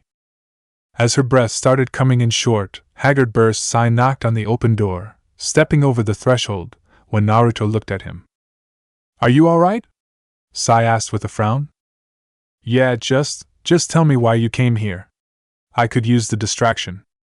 Gripping the edge of the desk for support, the blonde watched her teammate walk over and sit across from her. With a tight sigh, Naruto sat down, trying to ease the tension in her shoulders and the thought that she now sat where Danzo once had. "The others are helping the village well," Sai commented, not moving to hand over the scroll he held. "However, there is a chance that they will cause more harm than good being around the rest of the village." "Not a problem," Naruto assured, shifting some files on the desk. "I made sure each team understood that the mission was to help the villagers, meaning to fulfill the mission they have to be considerate to others.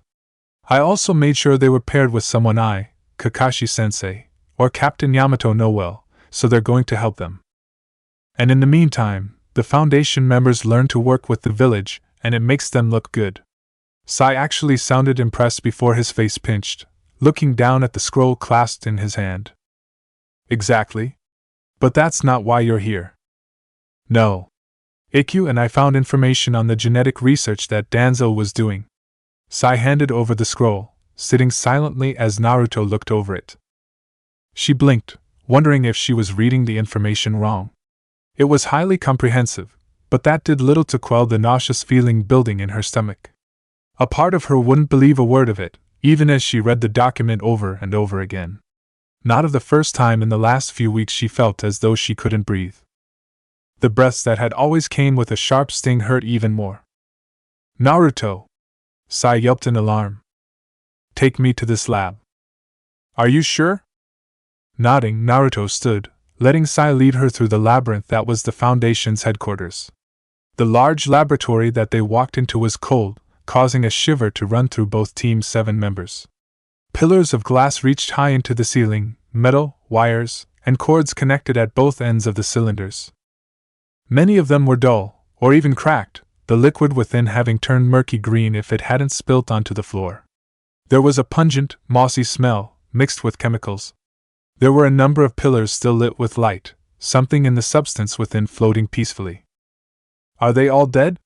Naruto whispered, stopping in front of one cylinder and flinching when she recognized the blonde hair and tan skin. The thing within was misshaped, its legs looking broken, its arm twisted. Most were never alive to begin with. That one isn't alive, Sai nodded at the one that Naruto was staring at. From what Danzo's research says, your DNA couldn't be replicated. Whenever he tried, a Ninetales cloak would appear and mutilate the form before it was even living. See, they don't start living until their bodies actually finish forming. They're not like an actual fetus. The man led her along, explaining more. There are two that we can find that are living. One looks to be a clone, though I didn't recognize the name, and the other was created in more of a natural progress. He stole the needed DNA off two ninjas, knocked them both unconscious from what I can tell, and robbed them of the needed parts. The document I found on that baby said that he was hoping that the female's strong physique and her family's history of withstanding pain made her a perfect candidate to produce an offspring that could carry the man's ability. She was the only female of her family, and apparently Danzo couldn't make her join the Foundation. Do I want to know where the DNA came from for the clone and the child? Naruto ran a hand through her hair, stopping at another tank. This one still had the lights on, but the readings on the side showed that it had been a failure. The clone's DNA is of your clan. Someone named Waku Uzumaki. From what I can tell, Danzo was hoping to create a new host for the Ninetales in case you proved to be as headstrong as you truly are. He paused as he saw Naruto's face pinching with grief. She nodded, telling him to go on. And the parents, for lack of a better word, are Captain Yamato and a woman named Elia Akimichi. She would be related to Choji, yes? I'm not sure how close, but yeah. Great, just great. Danzo violated those two. Are you sure that they are the only two living? Ikkyu is triple-checking our findings, but I do believe so. Thankfully, any clones or combined DNAs that Danzo made to transfer his consciousness into when his body finally gave out have not reached a living point. I've taken the precaution of adding that jutsu to our forbidden scroll and have put a chakra lock on it so only the leader of the Foundation can see it. Sai suddenly shot forward, trying to block Naruto, who was attempting to read the information screen on one of the tanks. I don't think you need to see that, Naruto. Why not? Because it's not necessary. The limbs had barely started to form when the experiment failed. A pit dropped into her stomach, making her shove Sai out of the way. The world tilted as she took in the words in front of her. Her breath stuck in her throat, and her hands clenched, blood dripping down her palms as her nails buried into her flesh. Kid, he didn't get his hands on the same DNA sample that he did Laya. It would have only been blood or flesh that the Haruma bitch collected. He tried to combine. Naruto swallowed the bile rising in her throat. Hatred burned through her system, hardening her muscles. She pulled back her clenched fist, not noticing that it was coated in red chakra. Each time she struck the thick glass, a scream was wrenched from her throat. The glass slowly dinted, then cracked, liquid spilling out as Naruto worked her way through the dense material. She didn't stop as the glass fractured and cut her. She didn't stop when crimson blood splashed onto the ground. You bastard! You ordered my torture, my mutilation. You leave me with scars that can never heal, and you still think you have the right to do this. Fuck you! You get Haruma to take away my ability to have kids, to ever have an actual family. You took me from Uncle Inoichi and Aunt Momiji. The only thing I've ever wanted, and you took it away from me. In every way possible. You jackass! You took everything, to the point that I started denying myself anything you might take, and then you do this. You take my DNA and instead of just trying to clone me, you try to mutilate it with yours. You really thought you could carry the Ninetales? He would kill you. Slowly. Because every time your lackey put me in that fucking box, he was there with me. Every time I was skinned, or burnt, or that fucking jutsu was used on me, he was there. I'm glad you're dead. I hope Sasuke made it hurt, and I'm glad that it was him, someone else you fucked over, that got to end you. Burn in hell, you bastard. She collapsed to the ground, ignoring the chemical liquid that had spilled out of the destroyed tank. Her fists had glass sticking out of them. It barely crossed her mind that her voice always traveled, so her yelling would do more so. It wasn't really a surprise when Captain Yamato came rushing into the room, dropping to his knees beside her, and wrapping his arms around her sobbing form. She gave no reaction, only vaguely registering when Captain Yamato asked Sai what had happened, only to get a disheartened shrug in reply. Slowly she gained control of herself, starting to pull glass from her knuckles and ignoring her captain's yelp. Sai, gather any top-ranked fire users. I want every one of these that has my DNA to be destroyed. Danzo had no fucking right. As for the others, compile a list of them and track down who Danzo violated to create them. If they are in the Foundation, ask them what they would like to have done with the remains. If they are not, we will wait until the Akatsuki are dealt with before giving the list to Lady Tsunade. The two who have reached a living state will be maintained and looked after. We can discuss where they came from later. What's going on? Captain Yamato asked, looking from one ninja to another. Ask me another day. I need some time. Naruto shrugged off his embrace, standing. As the skin of her knuckles knitted back together, she left the laboratory, not letting herself think about how Captain Yamato was going to react to his own mistreatment. Instead, she made her way out of the Foundation, wanting to return to the Nara estate and crawl into bed beside Shikamaru. She was aware that she had been out for so long that dinner would have been long over, but she failed to care. Food didn't exactly tempt her at that moment. Did you not heal me properly on purpose? Naruto asked the fox, wondering if she truly wanted the answer. What would you do if I did? You can't exactly get rid of me. The reply dripped with sarcasm and loathing. There was no use pressing the question. Instead, she let her feet carry her towards the place she was beginning to see as home. When she walked through the front door, it was to see Shikaka sitting with Uncle Inoichi. The blonde man took one look at her before flinching, muttering something about needing a drink before leaving the room. At Naruto's raised eyebrows, Shikaka ran a hand down his face. He used you as a trigger point to get into Haruma's mind. He's seen what she did to you. I see. Perhaps she should have cared, but truthfully, she was numb to it all at this point. However, she was able to recognize the question burning in the older Naruto's eyes. Old Granny found me. If you want an heir, you might want to start hoping that Shikamaru dumps me. The throaty laugh was not something she had expected. Naruto, I've known that boy loved you when you two were only 13. I found out that you were female only a handful of months ago. Besides, I'm pretty sure Shikamaru would become the most motivated person in the village before he ever even thought of breaking up with you. The man gave a heavy sigh, his shoulders slumping. You know, your strength is almost terrifying. I'm sorry I wasn't able to do more when you needed it. There's no point in dwelling on what can't be changed. I prefer to punch something and move on.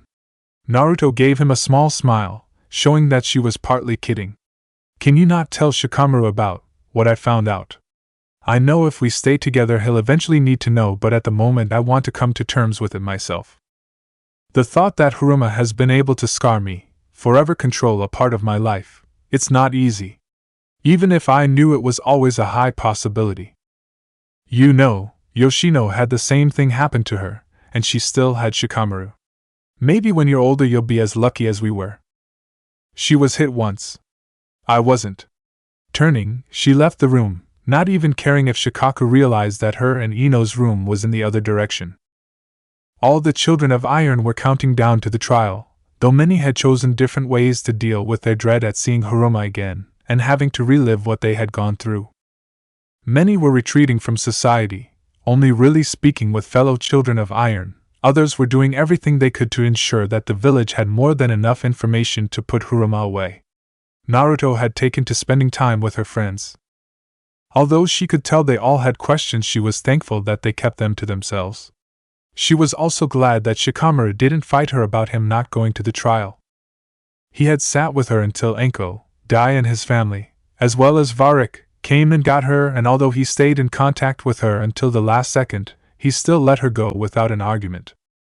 They were almost at the location barred off for the trial when Uncle Inoichi stopped her. There was no denying that he looked tired and as though he was being weighed down. With a short greeting, he asked if he could talk to Naruto privately, encouraging the others to walk ahead. What's this about? I wanted to talk to you about something in case it came up today. Ino and Shikamaru were surprised that when you referred to Haruma breaking someone you meant they committed suicide. They were surprised because you referred to yourself that way. Naruto crossed her arms, her eyes closing to slits. And? I know about your attempts. I saw Hiruma find you. But do you know how you survived? Uncle Inoichi rubbed his forehead where lines were deeply etched. I figured Hiruma cut me down or removed the knife and healed me. No. The Nine Tails took over your body both times and saved you. Hiruma saw it. She might mention it at the trial just to hurt you, and I wanted you to be warned. And Naruto, Uncle Inoichi reached out as though to touch her face, only to flinch and drop his arm. I'm sorry I put you in that nightmare. It will always be my greatest regret. Uncle, Ino and Aunt Momiji needed protecting too. And I'm still standing. Don't forget that. Giving a wet chuckle, Uncle Inoichi pulled her into a hug, either not noticing or not caring about the tension in her shoulders. I'm very lucky that both my girls are so strong. Ino is a great person.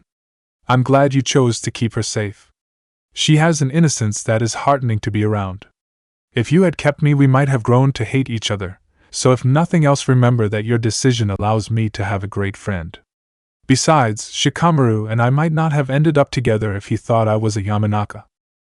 Naruto sniggered when she felt Uncle Yoshino sob and laugh at the same time. I think I prefer that option. But he's a good kid, and he loves you. Come on. Time to make Hiruma wish she was never born. Excellent. When Naruto walked into the large clearing that had walls built around it by Captain Yamato, she instantly walked over to sit with Anko and Ibiki. In a blink she was flanked by Foundation members who removed their masks simultaneously, all staring at Hiruma blankly. Every last one of them were children of iron she had crafted to be Danzo's puppets. When she saw them standing one step behind Naruto, her face went purple, realizing that the Foundation members were showing the blonde a level of respect even Hiruma had never been given. Hiruma also scanned Naruto's visible curves and long hair, baring her teeth at Naruto so openly showing her gender. Giving the elderly woman a bored look, Naruto instead turned her blue gaze onto Lady Tsunade, who had taken her seat, Hokage robes and hat in place. Perhaps she regretted making so many of them emotionally stunted. It allowed them to talk about her tortures without getting too emotional to continue. There was no denying that the children of iron were enjoying watching Hiruma squirm. However, a ripple of anger went through the group when Lady Tsunade declared that Hiruma would not be put to death. The smug look on the elderly woman's face disappeared when the Hokage went on. Execution would be too quick. You have tormented and brutalized children in your care for 50 years. You were given the highest honor of looking after the next generation, of raising those who would one day become shinobi, kunoichi, and civilians to be proud of. Many of the people you harmed were the ones who fought against Pain when he decimated our village. Our hero in that battle is a child of iron. The last you dared to harm. I have a list of names of people, of children, who couldn't bear your torture and are not here today to see their justice. No, you will not be put to death. Lady Tsunade leaned forward. From this day on you are sentenced to live your life in a box where you will never see the sunlight again. Everyone will know what a monster you are. Your honors are to be stripped, and you are to be publicly denounced. And your pension will be removed and instead will go towards helping your victims recover. And I am going to ensure that you are never shown a shred of human kindness ever again. Lady Tsunade nodded to Genma, one of 10 guards who had volunteered to monitor Hiruma closely. There were 20 additional guards dotted around crowd, protecting the children of iron from themselves and any possible ally that Hiruma had. She clearly didn't have any. Naruto noticed that all the guards appeared to have a connection to at least one child of iron. She easily spotted Kakashi-sensei standing in Lady Tsunade's shadow, death glaring Hiruma with both his eyes. Captain Yamato stood to the side of the crowd, shooting Naruto looks. Gai-sensei, Kotetsu, and Izumo were sitting amongst the observers, keeping a close eye on their friends even if they weren't able to be guards. It was shocking for Naruto to see Gai-sensei looking so serious, and not making comments about the strength of youth. They watched Genma walk towards Hiruma, Kakashi-sensei close behind. Genma's trademark Saban was missing and he pulled the monstrous woman from her seat. When Hiruma stumbled and reached for her walking stick, Kakashi-sensei stopped her, grabbing the stick and giving it a spin, hitting Hiruma's outstretched hand. Give that back. I need it after your beast of a student lost control of himself. Haruma snapped, making half the crowd tense, recognizing the tone. Yes, well, Sasuke has always been a bit of a handful. Kakashi-sensei pulled a false surprised expression that easily showed even with the mask on. Oh, you meant Naruto, the beautiful woman who saved our village. I'm sure you can understand my confusion. Either way, you are not allowed to have this. It could be classed as a weapon. Enko sniggered openly. I'm so glad I came today. What did you do to her? Ibiki asked with a grin that sent a fearful shudder through Naruto. Beat her until she was hospitalized. You're my hero, Naruto. Enko grinned. You're my wet dream, Naruto. That caused the blonde to snort before howling with laughter. Her amusement received a glare off Haruma as she was dragged away by a rough Genma and Kakashi-sensei. Once the trial had ended, the children of Iron started making their way to the Uchiha estate, where many of them were still staying. It was silently agreed upon that they were going to sit around the fire that someone had lit, since the afternoon chill was starting to set in. Anyone who was staying in the estate and had no connection to the group was kind enough to make themselves scarce. Naruto found herself sitting by some familiar faces, though Enko, Ibiki, and Dai, his wife, and his sister sat closest to her. She nodded at the small group not much older than her, which apparently encouraged them to come closer. How have you been, Naruto? Asked a tall, willowy man, his pale blonde hair hanging around his chin, covering the deep scar where his right ear used to be. I've been all right. And you, Naoki? Naruto thanked Enko when she handed her a cup of alcohol. Where that woman kept getting her booze, Naruto had no idea. Yeah, better now, though I wish that Waka had been able to see this day. Thanks for getting justice for him. You were always special to him, so it's only right you were the one to bring that bitch down. Naoki sat down on a pile of leftover bricks that had, for some reason, been left there. Naruto tried not to let her thoughts move to the clone that was still strongly holding on to life. You were important to him too. The woman standing near him snorted into her cup, grinning at the man who started blushing. Oh, Naoki was very important to Waku. I found that out the hard way. I now knock no matter what room I enter, even when I am sure the room is empty. Amiri! Naoki snapped, his face burning red. I could have lived without knowing that was going on between you two. Naruto shuddered comically. I think we should just be glad that Slice didn't make a song about it, Tatsuo piped up as he walked over to the group. He gave Naruto a solemn nod, clearly remembering the years in which it was his job to mop her blood off the floor, as she slowly healed enough to move. Oh, I forgot about those horrible songs, Amiri groaned. Were they really that bad? Enko asked, clearly having been listening in. She and Ibiki turned their seats so they could join in with the conversation as Naruto laughed. I think they were intentionally bad. But the Iron Children of Shit This Hurts was probably my favorite of his. Naruto took a gulp of her drink, enjoying the familiar burn. Naruto, Naoki, Amiri, and Tatsuo all started belting out the lyrics as though they had heard it only moments ago, voices from around the bonfire joining in. A number were old enough to have helped raise Slice when he was first orphaned along with Waku, Naoki, and Amiri. We are the children of iron. We know what it's like to bleed. Haruma's a sadist. She likes to bruise, cut, and beat. But we still win. 'Cause we still breath. Iron-born children are we. Shit, she heard. Now she's mad. Iron is gonna hit the ground. Before I heal again. Well, screw her. She's a bitch. Gets off on children's screams, good sire. I think she should live in a ditch. I'll dig her one. Even with broken thumbs. For we are the children of iron. We know what it's like to bleed. Haruma's a sadist. Likes to bruise, cut, and beat. But we still win. 'Cause we still breath. Iron-born children are we. Naruto was surprised when she finished the song with a face-splitting grin and tears in her eyes. She remembered the boy, 8 years her senior but incredibly small for his age, singing the song as he danced around their sleeping hall. It had been the only thing to quell the pain they all lived through, masking the sound of their rumbling stomachs, or the girls coughing blood from their treatment. His hair cut in jagged green spikes that were uneven shadowed his dark brown eyes. His thin lips had always been pulled into a wide smile, even after coming back from one of Haruma's tortures, and his nose had a bump to the bridge. Surprisingly, that was not from Haruma. Instead, it had occurred when he had tried to learn to juggle rocks and failed miserably, one cracking him painfully on the nose. "Man, I miss that insane bastard," Naruto admitted, noticing that many children of iron were laughing at the song that had just rang through the clearing, and others were requesting those who knew it sing it again so that they could learn it. Gakka's daughter was sitting among a few older citizens, furiously scribbling the words down. Anko, who was already drunk before the trial even started, jumped to her feet, holding her cup in the air.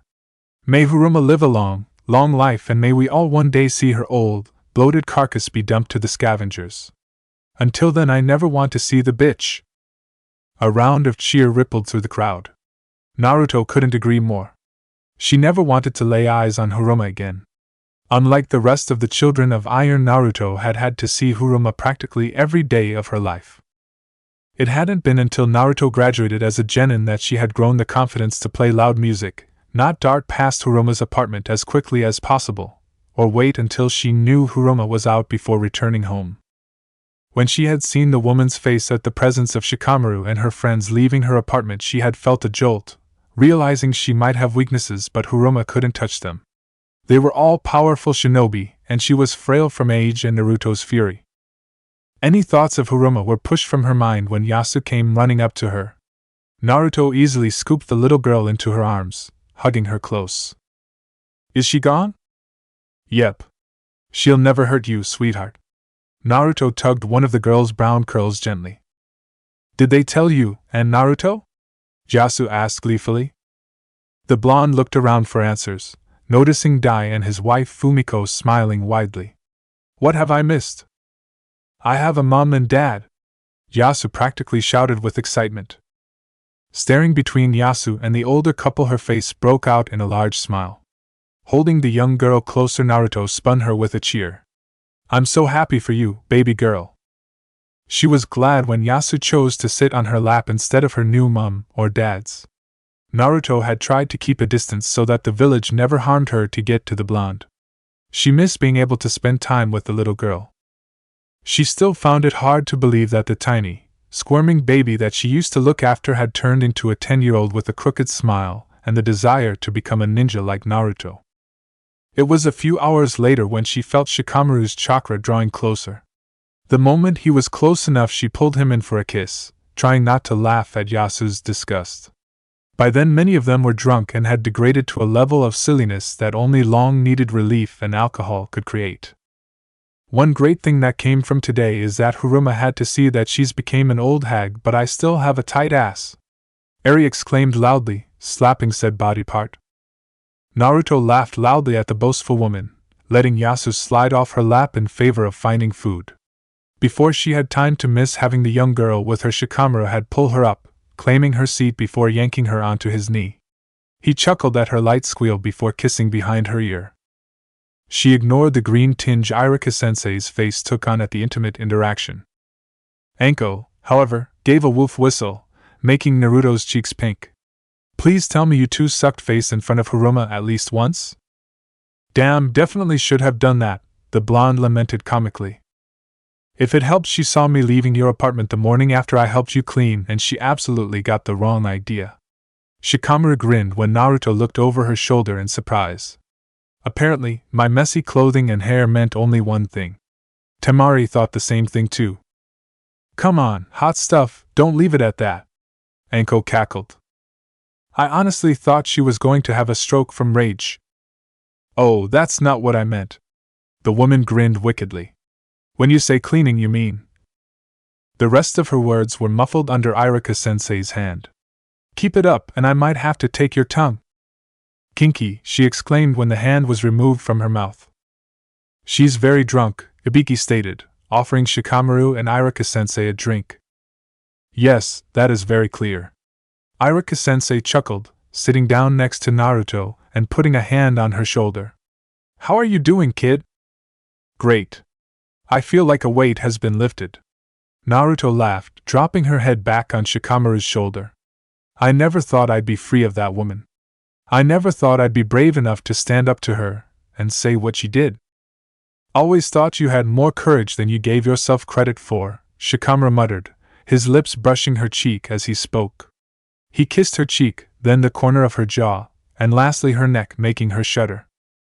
Unless you get me around a ghost, then I'm running the other way, Naruto exclaimed, making her companions laugh. I really screwed you up with those ghost stores, didn't I? Amiri laughed. Why would you tell them to children? Those who knew her from childhood laughed. It had always been a source of amusement for them. After all, Naruto had suffered the worst and yet mythical forms that, according to them, didn't exist was her biggest fear. You were always a cute kid, gushed Naoki before grinning at Shikamaru. She had these big blue eyes. I swear that they took up half her face. And her fringe always fell in her eyes, so she would just look up at you through this mess of hair with cute eyes. Well, that's a lie, murmured Naruto before taking a swig of her drink. You've always had big, beautiful eyes. Shikamaru held her tighter. Though I have to know, who the hell taught her to yell believe it all the time? Tatsuo choked on his drink before pointing an accusing finger at Naruto. That is all her. More than once Waku and I would be in charge of patching her up, and we thought she was dead, only for her to say I'll survive this. Believe it! Seriously, woman. I thought you were dead, and you just give me a big old grin and what I'm fairly certain is your catchphrase. I would disagree with you, but I said it only the other day, so you might be onto something. There was something relaxing about joking with the children of Iron. The group had never been devoid of humor, but there was always something smothering about the atmosphere. Although many had looked over their shoulders multiple times as though to make sure Huruma wasn't lurking, or another who would harm them, there was an easiness to how they all breathed, joked, and laughed. Eventually, Yasu was put to bed by her new mom and dad, shortly before some of the children of Iron started showing battle wounds. Naoki's lack of ear gained a whistle of appreciation off many, realizing the lie Huruma would have had to weave for that one. Gaku shocked even his daughter by lifting his shirt, showing a large dent in his side that was covered by heavy scar tissue, proudly declaring his lack of a kidney. Naruto, you've got to be nothing but scars now, Amiri stated, nearly toppling off her chair. In response, the blonde stood, lifting her shirt enough to show her torso. She made sure to not accidentally flash her breasts, figuring neither Shikamaru or Irika-sensei would appreciate that. Those who had been in the orphanage with her stared at her stomach in awe, Varric Wolf whistling, only to laugh at the glare that Shikamaru sent him. Not one scar. She gestured to her flesh. Feel free to be envious of my healing factor. You must be durable as hell, one of the older children of Iron declared, having clearly listened to what had been said at the trial about Huruma's treatment of Naruto. You have no idea, Naruto laughed, stumbling to the side only for Shikamaru to grab her hips and steady her. She barely bit back a gasp when he pulled her closer, kissing her exposed back. Enko's cackle allowed her to know the other woman had seen a little interaction. She let Shikamaru pull her back down onto his lap, his hands sliding over her stomach, what with her shirt still half up. He hadn't reacted to much of what he had heard during the night. It was unclear if it was because he was rather drunk by that point and spent half his time littering kisses over Naruto's neck and shoulder, or if something else was helping him cope. Either way, she was thankful that he was with her as she sat around a fire with people tethered to her past. Though, he did look surprised and mildly horrified when the group broke out in a verse from Iron Children of Shit This Hurts. Irika-sensei was kind enough, and perhaps overloaded with horror stories, to walk drunk Iron Children home before heading home himself. It wasn't long after that Shikamaru sleepily put his head on Naruto's shoulder. With a chuckle she pulled him to his feet, leading him to the room she had been informed was empty and available if she needed it. Though she had given Naoki a deadpan stare when he had winked at her, commenting on what a looker Shikamaru was.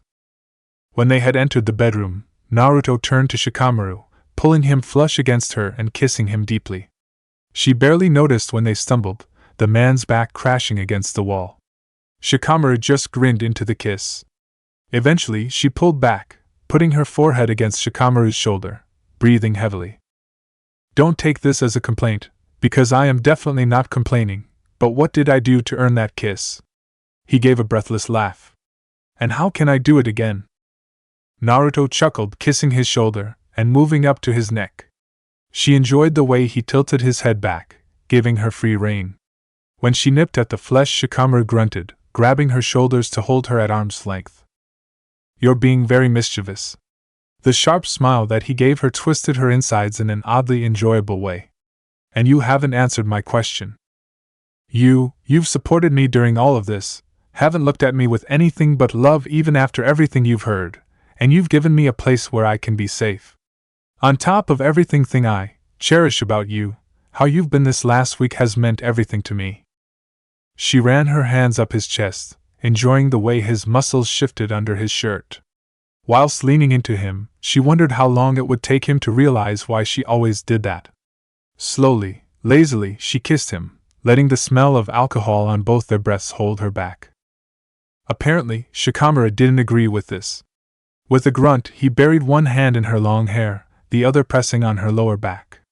He kissed her heatedly, only to moan in frustration when Naruto pushed him away, making him hit the wall again. I think you should get some sleep. Naruto moved out of his hold, ignoring his pout. We're both drunk and one of us needs to be level-headed. Unfortunately, that has to be me since I'm less drunk. You don't sound happy about that, Shikamaru pointed out, leaning against the wall casually.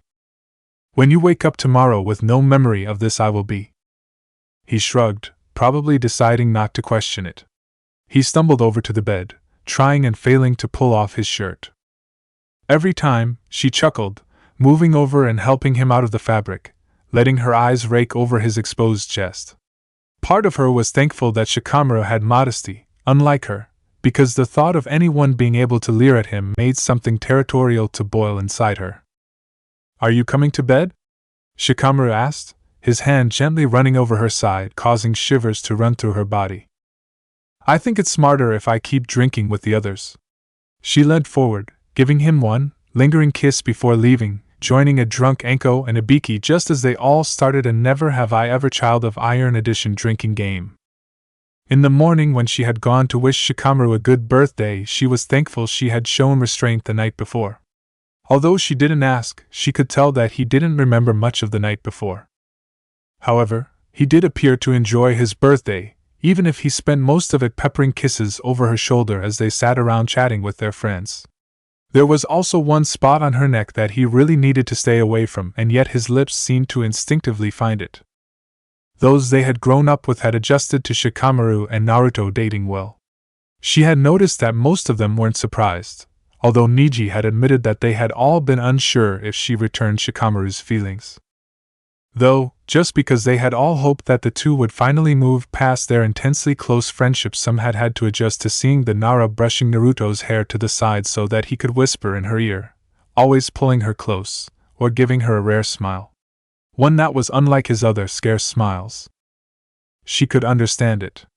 Shikamaru had been known for being distant, lazy, and uncaring, whilst Naruto was hot-headed, loud, and energetic. Hinata, after seeing them together at Shikamaru's and Ino's birthday party, had commented on how they appeared to affect one another.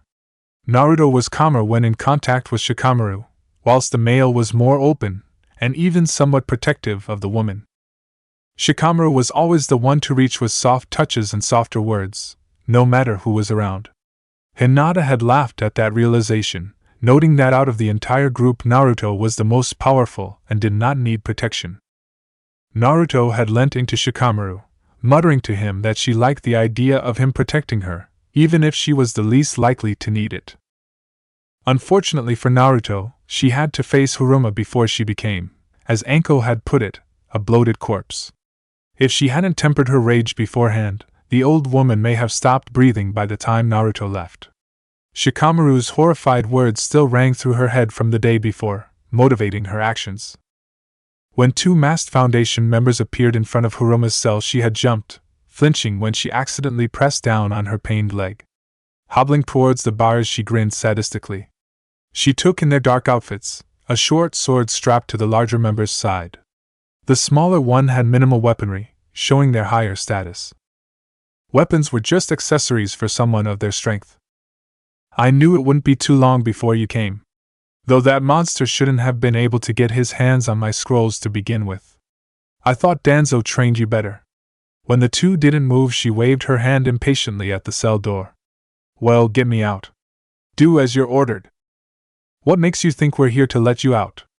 The shorter of the two asked. The woman leaned forward, bringing her kitsune-designed mask closer to Haruma. Steely blue eyes stared at her through the holes in the mask, no feeling echoing through them. What's to stop us from killing you? Haruma scoffed. I was a loyal and important Foundation member. I have no doubt that Danzo put orders in place in case I was ever caught, and he was not here to help me. He didn't, assured the kitsune. She cocked her head to the side, her high ponytail falling over her shoulder, showing bright blonde hair. Who the hell do you think you are? Snapped the prisoner. A chuckle sounded from under the mask. And to think, I thought you'd recognize my voice. I guess if it's not screaming in pain, you can't. As the mask was removed, Haruma gasped before glaring at the woman in front of her. For her part, Naruto just smiled in amusement, taking in the angry bruises on the woman's face. What gives you the right to pretend to be a Foundation member? Pretending? No. Member? Technically also no. Naruto gave the woman a cold look when she opened her mouth to protest again. You tried to get to Shikamaru. I'm going to make you regret that. That caused Haruma to smile sadistically. I know I got into his head. He had no idea that his bitch is useless.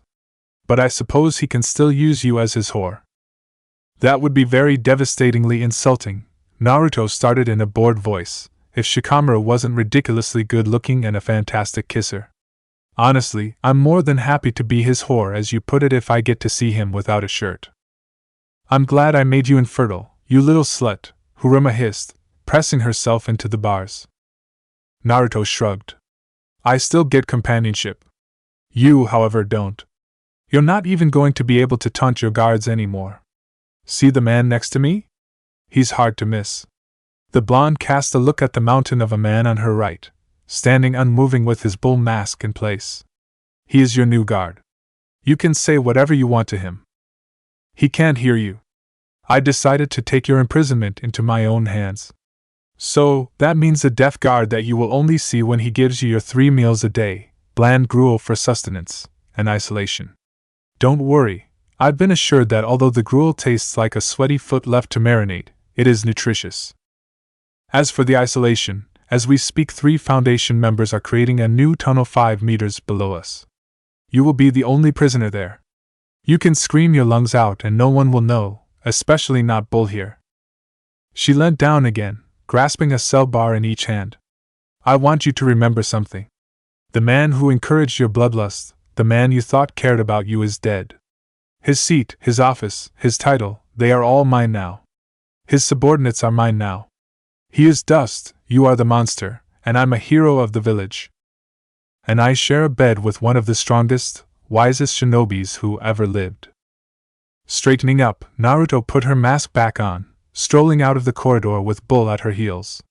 She smirked when she heard Haruma's scream of terror as her cell was dropped into the new corridor below. When she reached the main hall of the prison, she found 3 Foundation members on one knee, heads bent. Lady Kitsune, we have completed our mission. Haruma has been relocated into the new hallway, and there has been sound-dampening jutsus put into the walls. She won't be able to hear anything from the outside world. Excellent. You can stand. Naruto had to argue with Captain Yamato about the bowing. He had eventually won when he pointed out that the Foundation members needed to remember who was leader and to show respect if they wanted to integrate into the village, where they would have to show the same level of respect to the Hokage. Ikkyu took off her mask the moment she stood, knowing the mission was technically over. Was she mad? You have no idea, Bull spoke up, removing his own mask to return to his new name of Ryo. I was expecting her to start hissing like a cat. Well, it helped that I exaggerated my relationship with Shikamaru. There was no point in denying what she believed, so I just figured I'd own it and take it away from her. Naruto looked up the vast distance between her and Ryo. You did well to stay still and pretend you couldn't hear our exchange. I am well trained, my lady. Ryo gave a bow before he and Ikki put their masks back on before they, Naruto, and the other two Foundation members left to return to headquarters. When Captain Yamato and Irika-sensei had shown her the new apartment, she hadn't known how to feel. Nothing about the place felt familiar. Even when she saw that Sai had recreated the Team 7 photo with Sasuke that had been lost to her. He had gone so far as to draw two others, one with him, Naruto, Kakashi-sensei, and Captain Yamato, and another with all 6 members of Team 7. There were also pictures of her and Pervy Sage that she knew would have been dug out of the boxes that Shikamaru had kept for her, as well as a few pictures of her parents, and a number of her with various friends.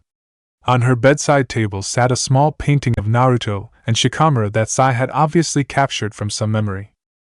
Even with all of these little details, the apartment had still felt empty. It wasn't until she had shown Shikamaru around, feeling his ever-familiar chakra humming through the place, that it started to feel like home. She had worried that he wouldn't understand what she was trying to offer him, and yet the way any shadows banished from his eyes let her know he did. She had also comprehended what the necklace he gave her stood for. It was more beautiful than she could describe. It was the first real present she had received for no other reason than to receive a gift. It replaced the one Lady Tsunade had given her that had been lost when she had nearly let the Ninetales out. As she looked at Shikamaru, she felt the same wave of content wash over her. The thought of having to leave yet again tainted that feeling. When she admitted this issue to the man sitting on her bed, she instantly felt calmed. The way he looked at her always caused warmth to spread through her. Ever since he had been honest with her about his compassion for her, every glance and gesture he gave her showed it. The longer she lived with those gazes, the more she craved them, craved anything Shikamaru was willing to give, and in return, she wanted to give him everything. She glanced the door out of the corner of her eye, expecting someone to barge in like they would at the Nara estate. It was a surprise to her to see that Shikamaru had closed it out of habit, and she hadn't noticed. The knowledge that she had not only not noticed but that it didn't cause her panic made her move towards Shikamaru. As he asked her what she wanted, she drew her leg over his waist, her heart pounding. The answer was simple. It was the same answer she had had beside the river, the same answer she had had for a long time, longer than anyone had thought to ask the question. I just want you. But she knew that Shikamaru would worry about whether she was truly doing what she desired, so she decided to instead request to hear things she knew to be true but still wanted to hear that deep tempo echoed the truth. She put her hands on his chest, staring down at his narrow brown eyes. I want you to tell me that you love me.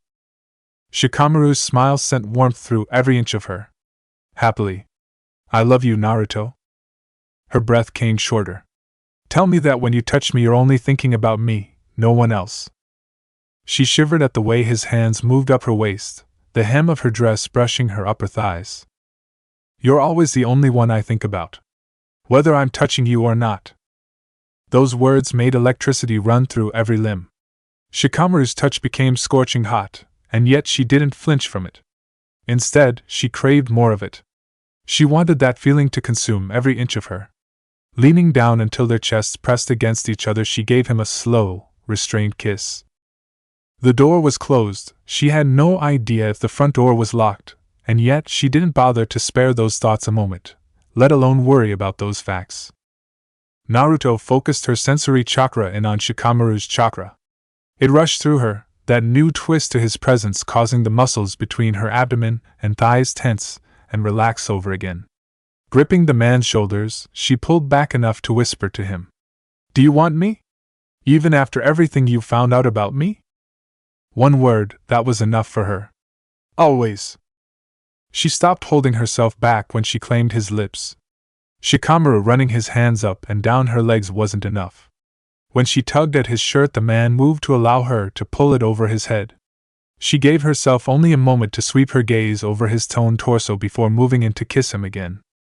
Biting down on a groan of annoyance, Naruto let Shikamaru move back enough to whisper a question she knew he needed the answer to.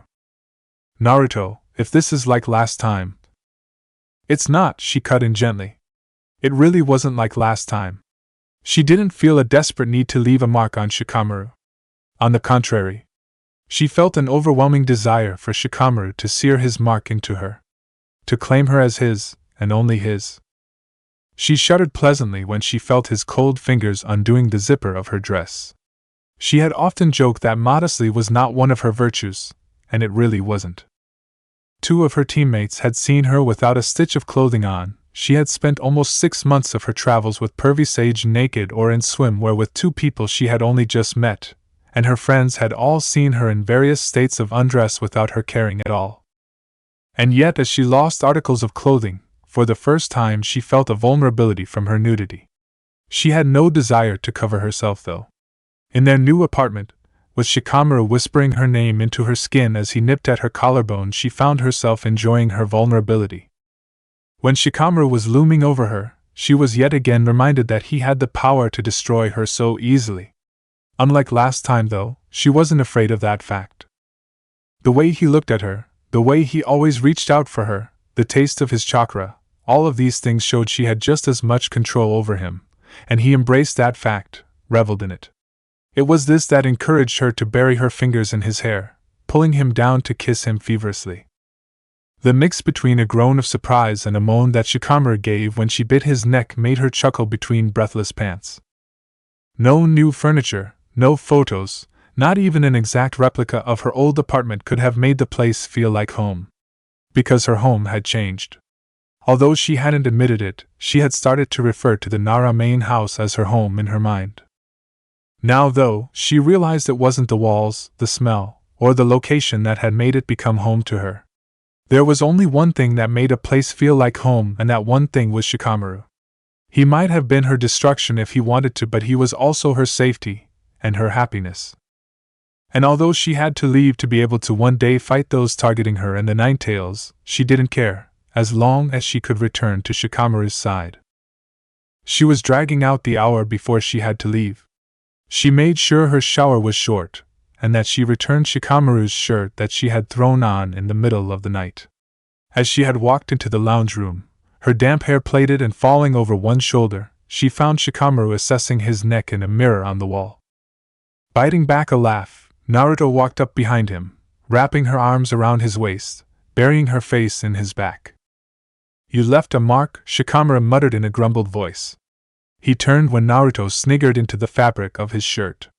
He pulled her close, looking down their height difference at her. "I'm serious. I don't feel like being killed by Uncle Inoichi if he sees this." Again she laughed, her chin resting against his chest. "Just don't tell him what we were up to when you got it, 'cause then he'll definitely kill you." He rolled his eyes before that same, sharp grin he had been sporting more and more showed itself. Instantly, Naruto felt her toes curl at its presence.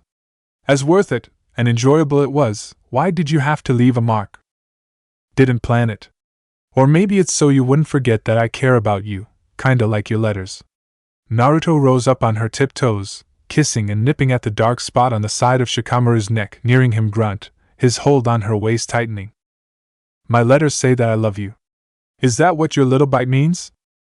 "It more means I like seeing you naked," Naruto joked before pretending to be offended, pulling back to see Shikamaru's face. "And what do you mean, little bite? Keep it up and I might need to make it darker." She had barely finished the sentence before Shikamaru started kissing her. He cupped her face with both his hands, his thumbs brushing her jaw gently. "I don't want you to go," he admitted softly, his eyes closed. "I know," Naruto admitted, her voice as low as his. "But I promise I'll get my training done quickly so I can come home." He gave a little chuckle, trying to lighten the desperation in his voice. "To your apartment or here?" Instead of answering, she reached up, kissing him slowly. The hold he had on her face tightened momentarily before he moved his arms to around her waist, pulling her flush to him. Finally, he pulled back, whatever had come over him having passed. "Come on, Mum will want to make sure you're fed before you leave." With a smile, Naruto pulled up the collar of his sweater, hiding the bruise on his neck easily. "There, now you won't be murdered." When they finally made it to the gate, she found Captain Yamato talking to someone she didn't know. Pulsing out her chakra, Naruto discovered that the man with her captain was actually Kina, using her impeccable transformation just to. Though, her male form looked much like her female form, deep red hair, hazel eyes set into a well-sculpted face. Naruto also sensed Gai-sensei just outside the gate with two members of the Sealing Corps. She said goodbye to Shikamaru, promising to tell him something when she returned. There was no tangible reason that she was leaving him in suspense. There was this palpable feeling in the air, had been for days, that made Naruto's entire system fill with panic whenever she tried to work out what it was. She knew that Madara was a threat, if the masked man really was who he said he was, and thought maybe it was her own fear of the inevitable confrontation that was causing it. Either way, it made her want to keep an answer from Shikamaru, if only to ensure that she could return to him. As she forced herself to walk away from him, she touched her necklace. It wasn't until they had traveled a distance from the village that any of them actually talked. "Nice necklace," Kina commented in the deeper voice of her male form. "Thanks. Shikamaru gave it to me." "Hero's clansman, yeah?" Kina hummed when Naruto nodded. "They look alike. Both have that sharp look behind their eyes. Can't say it makes me feel that comfortable when I see it. Shikamaru is one of the smartest people you'll meet. Also, one of the laziest." "Not from what I saw," Captain Yamato muttered with a shudder, making Naruto scoff. "You didn't even see anything. You're just being dramatic." "What did he or didn't he see?" Kina asked, looking amused. "I saw enough. I knew what it was indicating." Again, he gave an exaggerated shiver, his face pinched with disgust. "What's wrong with you, Yamato?" Gai-sensei asked, looking over his shoulder with a raised eyebrow. "Nothing," Naruto yelped, her face pinking. "He's just being an idiot." "By the sounds of it, it definitely wasn't nothing," Kina sniggered, before nudging Naruto with his elbow. "Come on, I'm not a prude like some. Was it good?" "Hurt a little," she admitted, watching Captain Yamato's face twist with mortification. "For women, that is common for the first time," he informed her out of the corner of his mouth before turning green. "Nope, I'm at my limit." Quickening his steps, he caught up to the others, ignoring the laughter of the two left behind. "So, is Shikamaru lazy?" Kina wiggled his eyebrows. "Although, laziness without selfishness could be fun." "I'm not entirely sure what that means. But are you wanting to know because Hiro and Shikamaru are so similar?" Kina made a gagging noise. "Hiro is not my type. Even if he was, he is a prude when it comes to flesh. My history, no matter the circumstances, would be hard for him to get over." "So, you being in this form?" Naruto asked, nodding to the masculine build. "I felt like it. Sometimes I do that. But you're not much different. The only thing separating us is that I choose to look male, where for a long time you had no choice. I still like to at times." "Does Shikamaru mind?" Naruto shook her head. "As long as I'm me, he doesn't care what I look like." "Any chance he has an older sister?" Kina muttered with a half-smile. "Sorry. Does have a cousin, but she's married." "Damn." With a chuckle, Naruto reached into her back pocket, pulling out a scroll. "This is for you. It was located the other day." Taking it consciously, Kina opened it, scanning its contents only to stop mid-stride. Is this real?" "Yep." Naruto stopped too, turning to look back at the man. "But this says that we're of the same clan, that I'm an Uzumaki." "I'm aware." Naruto shrugged her shoulders before starting to walk again. "Don't you have a problem with this?" Kina called, his voice dipping at the end, as though he didn't actually want the answer. When Naruto stopped, raising an eyebrow, he shifted his feet. "Given my history, what Danzo had me do?" Naruto just gave her a grin. "I'm not a prude either, Kina. And yes, Shikamaru does lazily take his time." Kina grinned wickedly, catching up with the blonde and hooking his arm with hers. "I was with someone like that once. One of my favorite missions. Nothing could rush her, even when I practically begged her." He winked at Captain Yamato and Gai-sensei when they blinked in surprise, having caught the end of her comment. The blonde was being held up by Kina as she laughed at the fellow Uzumaki's words. Kina took that as encouragement, seeing how wide the men's eyes could go, and how deep a shade of red their faces were capable of. Naruto eventually asked Kina to stop when Gai-sensei looked as though he was going to faint from blushing. Naruto had enjoyed the boat ride. It wasn't often she had a mission send her near the ocean, and it was even more unlikely that she was allowed to journey across it. Even Gai-sensei's constant motion sickness didn't take away from the sight of endless sea. She had horrified her companions by standing on the rim of the boat, as close to the water as she was allowed. Even though she was good at standing on water, the higher, faster waves made it impossible to keep chakra stable.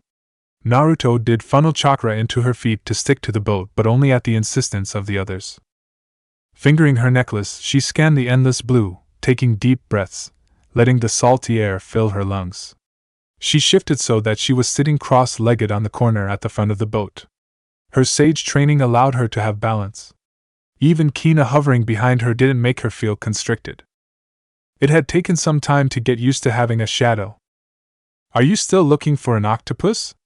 Kina asked, her long red hair whipping behind her. Naruto gave a laugh. "I will in a minute. I'm just taking a minute to enjoy the view."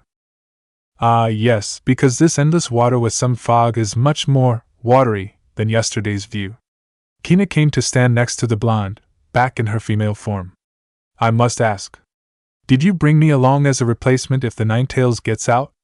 I need to know to prepare myself mentally for something like that." "No.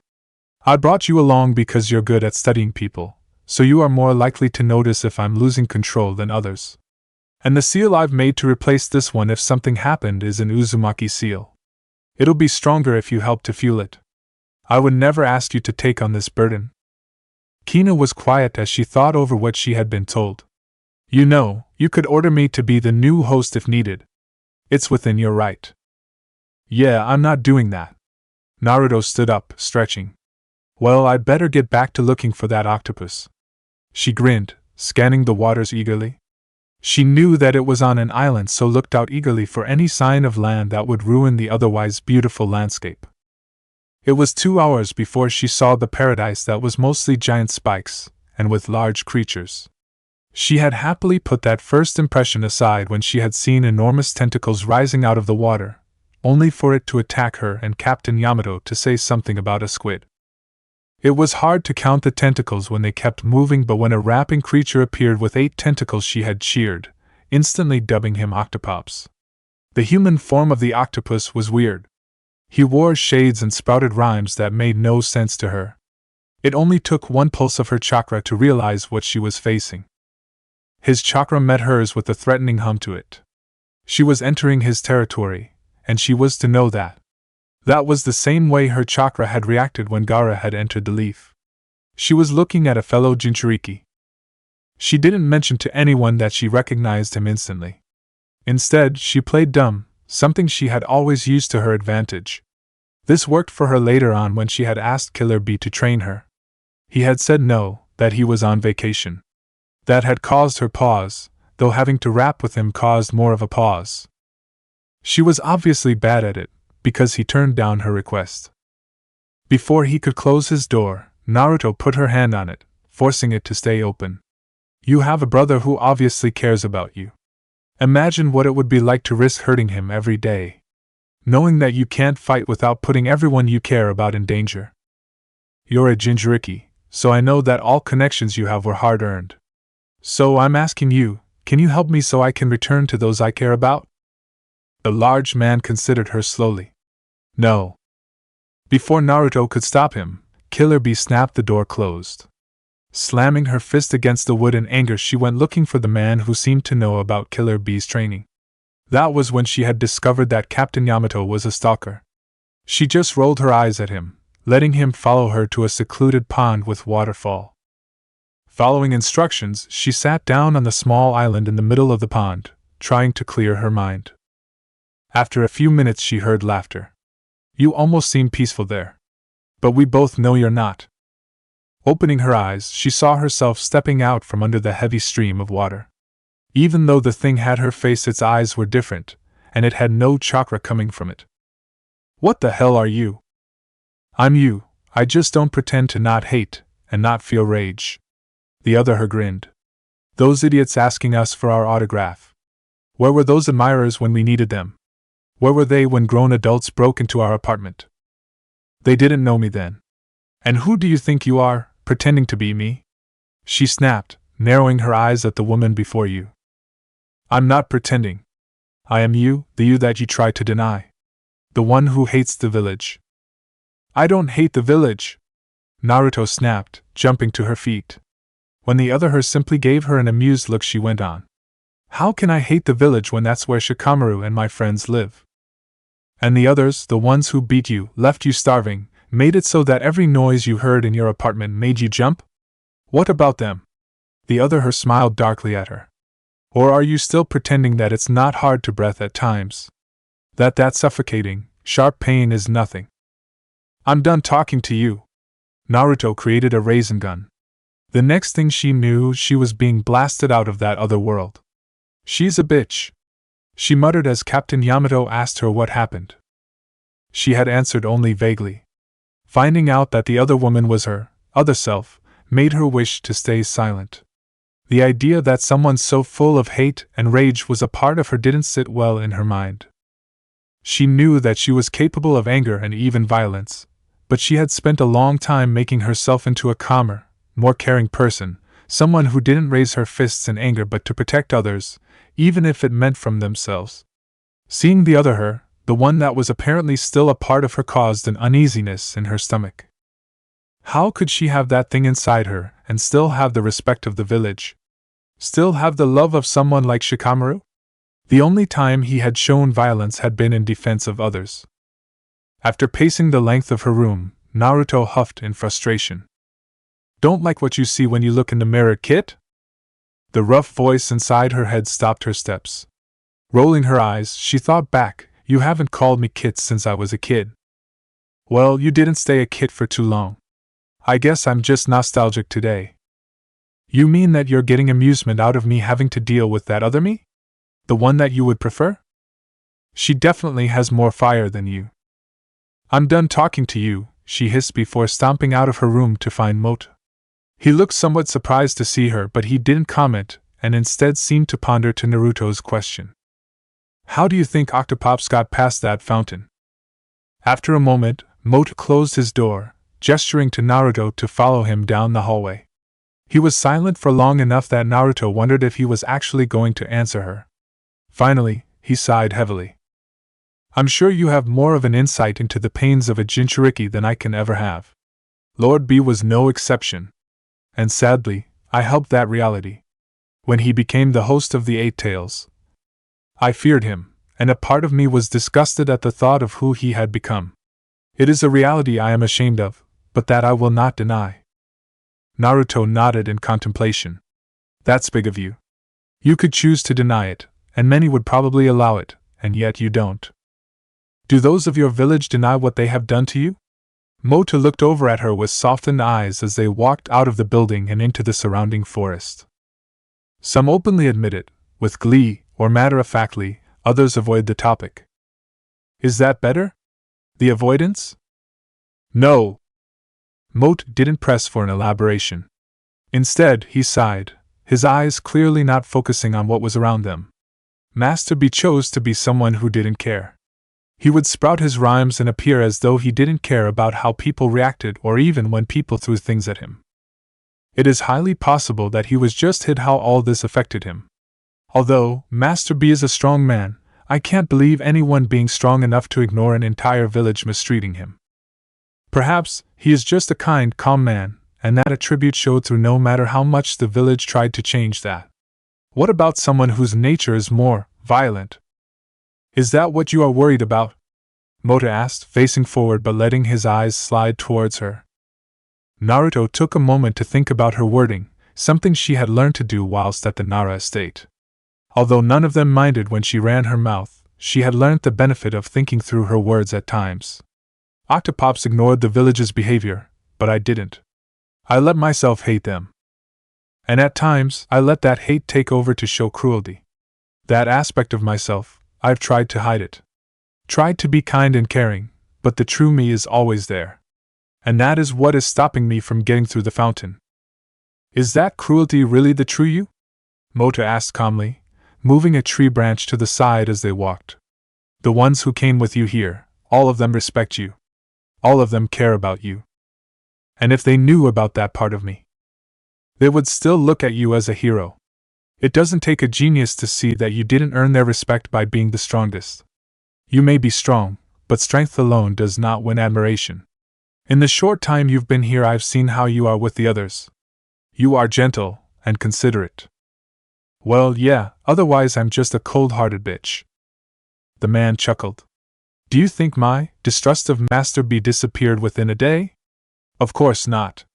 At first, every kind gesture I showed Master B, every flinch I fought, felt fake. Like I was lying about my very aspect. Do you believe my respect of Master B is still false? No, you obviously care about him. Naruto frowned.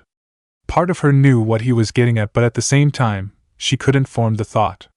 It was just a whisper at the back of her mind. Eventually, she sighed. One thing I can't change is that I'm an idiot. What are you getting at? Again, he chuckled, a deep noise that for a moment, as it rumbled through the forest, gave her a pang of longing. Longing for a chuckle that was just as deep but had a rough timbre to it that never failed to make her stomach spin. I don't think you're an idiot of any account. On the contrary. I'm guessing, based on your age, that you were quite young when you decided to make kindness your main attribute. About 6. I almost killed a woman, she deserved it, but that darkness, it wasn't safe. So, I decided to lock it away. But it hasn't stayed away. And yet you have the power to punish your village, and haven't done so. You play with that necklace of yours with a small smile, so I'm guessing someone important gave it to you. Your captain keeps a close eye on you, not to protect others, but to protect you. That darkness, I'm going to make an assumption here and say that it only comes out when facing an enemy that wants to hurt people. People you care about, or people that need protecting. So, I'm going to ask you a question, and I don't expect you to answer me. When did your decision to be a caring, gentle person stop feeling like a game of pretend and start being the only option that came to mind? To the point that you prostrated yourself in front of our wreckage to try and save 2 villages? Naruto froze, staring at the back of Mota's head as he continued walking. Slowly, she came back to herself. You're very observant. With a shrug, the man turned back to her with a small smile. Do you feel up to trying the waterfall again? When she nodded, the man's face paled. We better get your captain first. That man terrifies me. With a laugh, Naruto turned back towards the building they were staying in. He's good at that. She had lost the ability to breathe. At this point, she wasn't sure how she was still living, let alone conscious. She had stopped breathing, stopped functioning altogether an eternity ago. All she could see was a crimson curtain separating her from the snarling, spitting fox. Apparently, she still had some air in her lungs though, because when the woman with long red hair turned towards her, the last remaining oxygen was ripped from her. Mum? She choked out. There wasn't an obvious resemblance between the women. On the contrary, they looked nothing alike. But somehow, she knew that this woman, with her red hair, round face, and small smile was her mother. Look at you, Naruto. All grown up. Before Naruto could gain sense of herself, she found her body pressed against the other woman's, arms wrapped tightly around her. Look at you! So beautiful, and so strong! Slowly, Naruto moved her arms from her side, wrapping them around her mother's waist. Before she could think about the prospect of hurting her, Naruto had tightened her hold, burying her face in her mother's shoulder as tears poured from her eyes. The scarlet locks brushed her cheek, smelling of rain-soaked grass and baked sugar. For a moment she wondered if her mother was a baker before dismissing the thought in favor of focusing on her mother's hands. One stroked her back as the other cupped the back of her head. Soft words were being muttered into her hair, encouraging her to cry harder, to not hold back for once. The tears racked her body so fiercely that if it wasn't for her mother's hold, Naruto was sure she would have shaken apart. Eventually, she petered out to sniffles before she could finally lift her head, wiping at her nose with the back of her hand. Her mother swept her tears away with delicate fingers, that soft smile still present. I have waited for this day. Her mother's hand swept through Naruto's hair, watching the bright locks cascade from her fingers. I'm so thankful you inherited your father's hair. But yours is so beautiful, Naruto exclaimed, making her mother chuckle. You and your father are the only people who have ever said that to me. Hell, it was one of the first things your father ever said to me. What was the first thing? Naruto asked softly. That would be when I transferred into the academy and the class was laughing about my dream to become Hokage. Minato stood up and told me that it wasn't a stupid dream, and that he shared it. I've always wondered how you and Dad ended up together. I know you wanted me. I found a note that Dad left for Pervy Sage, but I've always wondered about you too. Well, it took a while. We met in the academy and apparently, your dad started liking me back then, but I had no idea. I, like you, was the Jinchuriki for the Nine Tails. It was hard to notice the quiet kindness of Minato in the face of so much hate. Naruto snorted, unable to not see the parallels. Obviously, you noticed him eventually. Her mother nodded. I was captured and used strands of my hair to help lead leaf ninjas to my location, though I wasn't sure if anyone would come for me. Minato did. I had been picked on for my hair often, called me the red-hot-blooded habanero. When Minato rescued me, he told me how he had always loved my hair and thought it was pretty. Naruto smiled softly at the story before noticing the gleam in her mother's eyes. What? You know, whenever you've needed the Nine-Tails power, whenever you needed a helping hand, Minato and I could see through your eyes. She chuckled when her daughter paled, her eyes widening. I've seen that handsome, young man that you seem protective of. And whilst Minato was helping you stop the Nine-Tails from getting out, I could see how you had wrapped that man in your chakra. I've also seen him calm you down from some panic attacks too, like the one after that horrible girl hurt you. I approve of him. She could feel the blush taking over her cheeks. It was some comfort to know it was only certain times that either of her parents were able to see through her eyes. His name is Shikamaru. The heir to Rin's clan? So, you like smart men like I do? Now I get to ask, how did you two get together? He fell for me in the academy and I never noticed that he wasn't just being nice. He was the first person to say that I deserved better. I couldn't bring myself to see what was apparently obvious to everyone else. I thought, even if I did deserve better, there was no way I deserved someone like him. He's just too perfect? Her mother suggested. No, he has flaws, but I love him more for them. He's everything that you could ask for, and still more. It's hard for you to believe that someone like him, someone who anyone would be lucky to have the attention of, is giving that attention to you. I was the same with Minato. Even when we started dating, I found it hard to believe that it wasn't because he pitied me or something. Yeah, Naruto exclaimed, and Shikamaru is so intelligent, and his mind is always running to the point that he finds most things predictable, and yet, he will focus all of that on me. It's kinda intimidating, and yet he doesn't find me boring. Her mother gave a whistle. Your dad focused all of his considerable mind on anything he paid attention to. Even then, it was something powerful when it was directed towards you. I can't imagine what it would be like to be the only one to have that. Honestly, I never wanted to stop. I'm glad you found someone like him. Her mother reached out and stroked her face, a gentle smile on her lips. As much as I would love to continue this conversation, we need to talk about taking control of the Nine-Tails' powers.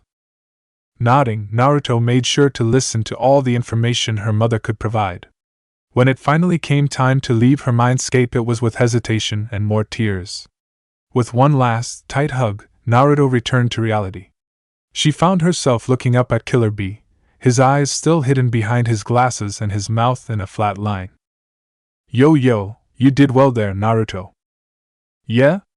Thanks, Octopops. Killer Bee stared at her closely before leaning back, his arms flailing as he rapped at her. Why the long face? It's not easy being face to face, and that fox is a wily, yo. It took her a moment to realize what he had asked her. When she did, she sighed heavily.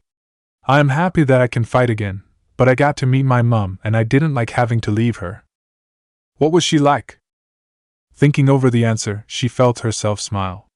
A beautiful, fierce woman. Sounds like you, Captain Yamato commented softly. Naruto wasn't sure she agreed, but she did enjoy the thought of her and her mother having that descriptor in common. Your new powers are strong, or will be as time moves along. To the training ground we go, just you and me, Killer Bee. We. She bit back the grumble that rose up her throat. She knew that she had to train, but at the same time, that meant that she had to spend more time away from Shikamaru. With sunken shoulders, Naruto nodded, following Killer Bee to whatever training ground awaited her. Although Killer Bee was a highly reserved person, even with his rapping, Naruto could tell that the man was warming up to her. He was less prone to walking away halfway through a conversation. He didn't often cross his arms and step away from her like he originally had. She could understand where his behavior came from. Being around another Jinchuriki made her skin itch, and there was a part of her that wanted to test her strength against the man. She also knew from past experience with Gaara that Killer Bee probably felt territorial. Her being there in a state where she couldn't trust her own power probably didn't help. She was a threat to her surroundings, even if she didn't want to be. And yet, Killer Bee had rather quickly taken to her. Besides his love of rapping, she could tell that Naruto and Killer Bee had similar personalities. They both preferred action over talk, they surprisingly had similar senses of humor, and they were both more likely to follow their guts instead of what people told them. They were taking a short break from training to have something to eat. Kina hid off to the side of the clearing. Naruto wasn't sure why she insisted in hiding, as though Naruto didn't know she was there. She had been shadowing her since Captain Yamato decided to explore the island. Though, perhaps it was Killer Bee she was hiding from. Naruto knew that Kina was there to protect her, even if she didn't need it. There was something heartening about having someone sitting so still, and so quiet, all for her safety. It comforted her as she stretched out on a patch of grass, staring up at the twisting canopy above. "Hey Naruto, about that stone. A gift from a special someone you know? Killer Bee asked, shoving the last of his sandwich into his mouth. He nodded to where she was playing with her jade pendant unconsciously. "You always seem in a hurry, when it becomes your hand's quarry." She opened her mouth, but hesitated. Madara wanted them both, and so, her tie with Shikamaru was a vulnerability. However, Naruto was in Killer Bee's territory. She had met his friends, met some of his subordinates, and seen how much they cared, and she had even met his brother, who Killer Bee clearly loved dearly. The only thing she had given up about herself was the identity of some of her comrades and subordinates. She had more power over Killer Bee, and that thought didn't sit well with her, and she did trust her fellow Jinchuriki. "My boyfriend gave it to me before I left. It has personal meaning for me. I can't return home until I get control over the seal, so until then, I can't see him. I feel like I'm always leaving him behind. I'm sure he's a nice guy.